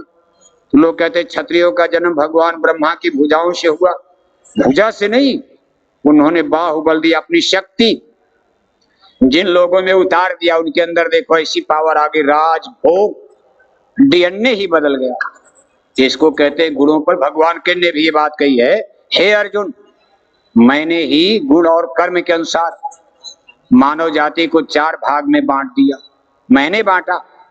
अब कोई गीता को जला देगा? बताओ आप। भगवान क्यों बोल रहे हैं कि हे अर्जुन, मैंने गुण और कर्म के अनुसार सतोगुण, रजोगुण, तमोगुण और काखा गाघा ABCD रामायण गीता का पता नहीं। ठेला खींच रहे, मजदूरी कर रहे, जैकेट पहन के शाकाहार शाकाहार। आज के इस इंटेलेक्चुअल वैज्ञानिक बौद्धिक युग में जब आदमी इतनी ऊंचाई पर जा रहा है, साइंस, विज्ञान, इंटरनेट, कंप्यूटर, मोबाइल, वहां जैकेट वोकेट की बात कोई मानता है? लेकिन विश्वास करना, हे अर्जुन युद्ध करो, हे धनंजय पीछे मत हटना। कोई आपके साथ लगा हुआ है जो आपको विश्वास देगा, आपको विश्वास जमेगा कि सारे संसार नहीं, पूरे ब्रह्मांड पर, पूरे ब्रह्मांड के लिए शक्ति काफी है। भारत ही नहीं, पूरे विश्व को बदल करके वो शक्ति, जैसे भगवान के ने अर्जुन को परिचय दे दिया, हे अर्जुन, तुम्हारे साथ मैं ऐसा पुरुष खड़ा हूं कि मैं कौरव दल पर अकेले काफी हूं। इसी तरह आप कर्म करो। अब ये है कि जीते रहोगे। सतयुग देख लेना, सतयुग भी देखोगे, भजन भी बनेगा। मान लो बीच में मर भी जाओगे, ये भी तैयार रहना, कोई गारंटी क्यों बादशाह? अब सब लोग सतयुग कैसे देख पाओ? मान लो सतयुग आने में थोड़ा समय लग जाए, अब आपकी उम्र 10 महीना बची हुई है, कोई साल भर में जाने वाला है, तमाम लाखों लाख सत्संगी चले गए, वो भी बेचारे बड़ा दान किए, दक्षिणा किए, त्याग किए, तपस्या की, उनकी भी इच्छा थी हम सतयुग देख ले, लेकिन चले गए। लेकिन घाटा नहीं होगा, इस बात को पक्का समझना, कोई घाटे में नहीं रहोगे। हे अर्जुन युद्ध करो। अगर तुम मारे जाओगे पार्थ, मान लो कौरव दल जीत गया, पांडव दल हार गया, हे अर्जुन तुम मारे भी जाओगे, तो मौत के बाद मैं तुम्हारी आत्मा को नरकों से बचाऊंगा क्योंकि तुम मेरे आदेश में युद्ध कर रहे हो। हे अर्जुन, ये युद्ध है, बिरले क्षत्रियों को नसीब होता। जमीन जायदाद के लिए, किला महल के लिए तो धरती पर लड़ाई चलती रहती, राजपाट के लिए। लेकिन हे अर्जुन, धर्म क्षेत्रे कुरुक्षेत्रे, आज ये धर्म और अधर्म का युद्ध है। तुम परम भाग्यशाली हो कि तुम्हारे जैसे क्षत्रिय को आज धर्म की रक्षा के लिए युद्ध करना पड़ रहा। ये भाग्य में तुम्हारे बदा था। अगर तुम इस युद्ध में मारे भी जाओगे, इतिहास में तुम्हारा नाम अमर हो जाएगा कि धर्म की रक्षा के लिए अर्जुन शहीद हो गए, मौत को प्राप्त हो गए, और मरने के बाद मैं तुम्हारी आत्मा को नरकों से बचाऊंगा। और हे अर्जुन, अगर तुम युद्ध जीत गए तो हस्तिनापुर के राजा बनकर राज भोगोगे, और मौत के बाद तो तुम्हारी आत्मा को तब भी मैं बचाऊंगा, यहाँ भी बचाऊंगा, वहां भी बचाऊंगा। घाटा नहीं, दोनों हाथ में, दोनों आपके लिए लाभ ही लाभ, इधर भी लाभ, इधर भी लाभ। इसलिए हे पार्थ, मेरे ऊपर सौंप कर युद्ध करो, सब कुछ मेरे ऊपर छोड़ दो, क्योंकि मैं काल ब्रह्म पुरुष हूं, मेरा विश्वास करो। अंत में अर्जुन को दिखा दिया अपना योगेश्वरी स्वरूप। कहना तुम आम सकसे द्रष्टुम न स्वचक्षुषा दिव्यम ददामि ते चक्षुम पश्यमेगमैश्रम अहम दिव्यम चक्षुम ददामि। इन दोनों आंखों से नहीं देख पाओगे, मैं तुझे दिव्य दृष्टि देता हूं, और बैठ करके देखो। कहा मन बुद्धि को रोको, और जब दिव्य दृष्टि खुली, अंतर्दृष्टि, अर्जुन देख रहे हैं स्वर्ग वैकुंठ, देवी देवता, भगवान कृष्ण का चतुर्भुज योगेश्वरी स्वरूप। इसके बाद उन्होंने महाप्रलय का यानी आदि शंकर का प्रलयकारी रूप दिखा दिया। वे तो काल प्रभु के ही रूप होते हैं, वो सीधे तो यहाँ आते नहीं है। अपने पुत्रों के रूप में, ब्रह्मा के रूप में, विष्णु के रूप। ब्रह्मा को तो श्राप मिल गया, अष्टांगी देवी ने श्राप दे दिया, जगत में तेरी पूजा नहीं होगी। तो भगवान ब्रह्मा जो सबसे बड़े, उनका कोई मंदिर वंदिर यहाँ बनता नहीं, माँ ने श्राप दे दिया था, घटना घटी थी। विष्णु और शंकर दो भाई बचे, इन्हीं के रूप में अपने भक्तों को दर्शन देते हैं। कौन? व्यापक ब्रह्म निरंजन। और अपने को छिपे रहते, कहते भाई मैं प्रकट नहीं हूं। उन्होंने अपनी अष्टांगी देवी से कहा मेरे पुत्रों को बताना मत, हम चल रहे हैं तपस्या करने। ये सतपुरुष भगवान के लिए समाधि लगाकर झजरी द्वीप में एकांत में बड़े सेक्रेट स्थान पर अखंड समाधि लगाकर ध्यान में रहते, बनना रचना डगमगा जाएगी। अब जब मृत्युलोक में कुछ अपने पुत्रों के रूप में, ये श्याम सुंदर के रूप में मनमोहनी रूप भक्तों को दर्शन देते हैं, तो भगवान विष्णु के चतुर्भुज रूप में प्रलयंकारी स्थिति या संसार का विनाश करना होता। ये देखो शंकर का विनाशकारी रूप, प्रलयकारी रूप, ये डमरू बजाने का रूप भयंकर, धरती खंड खंड हो जाए वो रूप धारण कर लेते हैं। अब देखो इन्होंने विनाशकारी रूप धारण कर लिया। अर्जुन के मुंह में देख रहे साहब सेना मरी पड़ी, अब मन्नू भी मरा पड़ा। अर्जुन देखकर काम करे, कहा कि सो पहले वाला दिखाइए। ये दृश्य मुझे डर लग रहा है। आप वो देखिए जो भक्तों को दिखाते, भक्त वत्सल श्याम सुंदर मनमोहनी स्वरूप। तब उन्होंने फिर भगवान विष्णु का चतुर्भुज रूप मनमोहनी श्याम सुंदर रूप पेश किया। अर्जुन वहां स्तुति करने लगे, त्वमेव माता च पिता त्वमेव, त्वमेव बंधोश्च सखा त्वमेव, त्वमेव विद्या द्रविड़म त्वमेव, त्वमेव सर्व मम देव देव, त्वमादि देव पुरुष पुराण। सब कह डाला।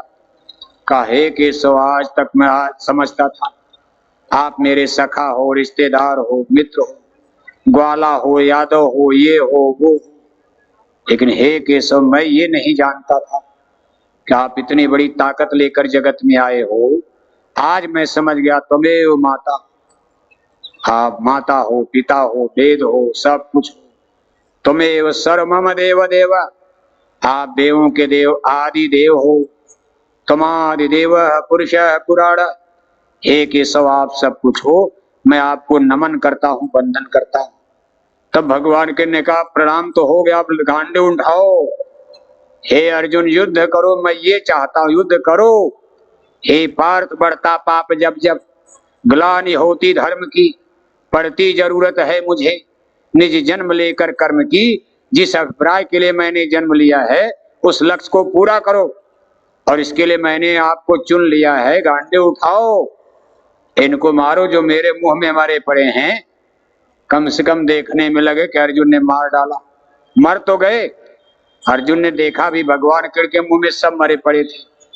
कहा विश्वास हो गया, मैंने मार दिया, केवल 5 पांडव के अलावा कोई बचा ही नहीं। अर्जुन देखो सब मरे पड़े, तुम्हारा पुत्र मन्नु भी मारा पड़ा, पहले मैं दिखा दिया। कहा इसलिए तुम युद्ध करो, दिखाओ जगत को, बस निमित्त मात्र खड़े हो जाओ।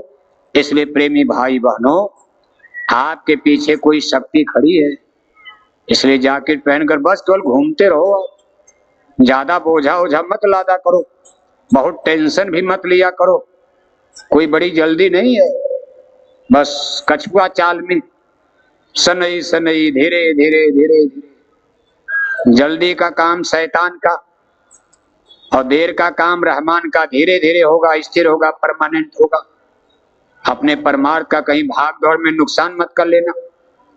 बस केवल ये काम ये काम ये काम, और ध्यान भजन सुमिरन को पीछे कर दिया, भक्ति भजन सब छूट जाए। सब चलो, ये भी करना ये भी करना। ये जो गुरु महाराज के आदेश हुकुम में, ये जो काम आप तभी सफल हो पाओगे सही रूप से संगत की सेवा में, जब आप ध्यान भजन भी करते रहोगे। आपकी आत्मा को ताकत मिलती रहेगी, तब आपको शक्ति मिलेगी, ताकत मिलेगी। गलत रास्ते पर नहीं जाओगे।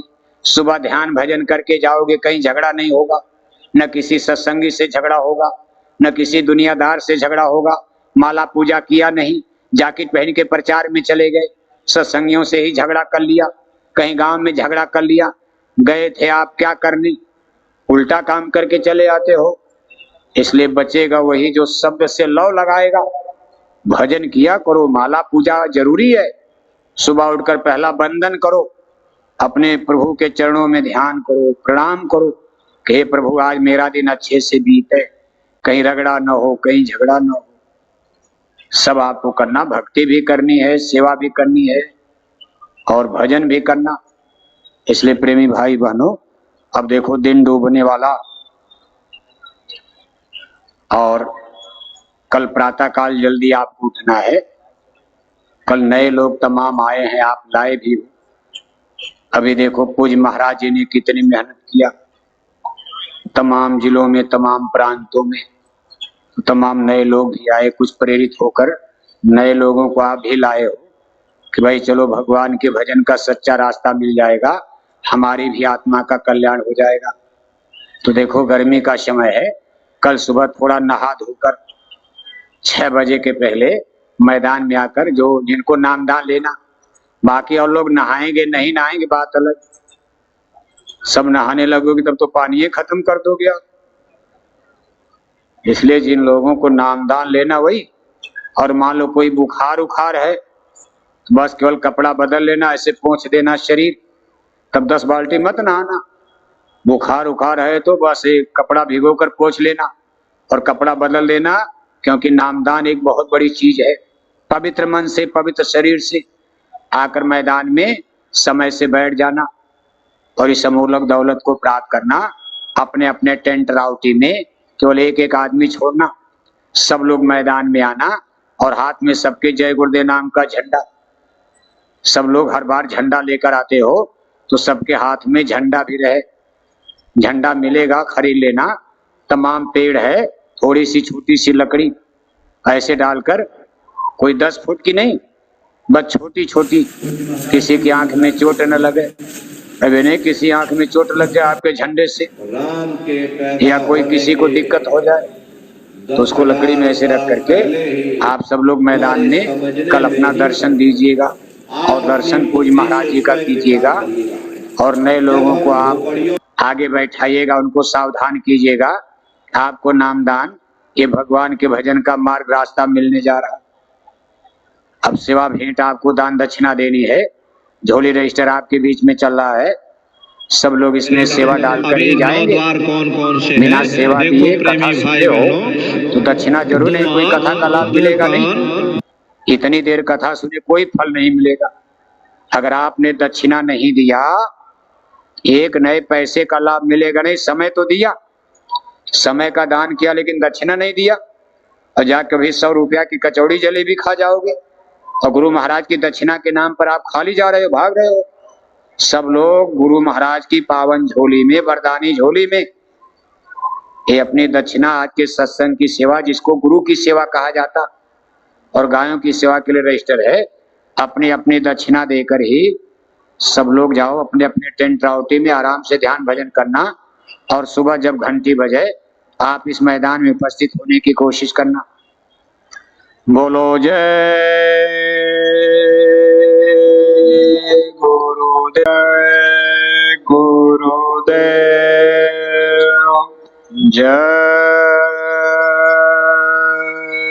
गुरुदेव।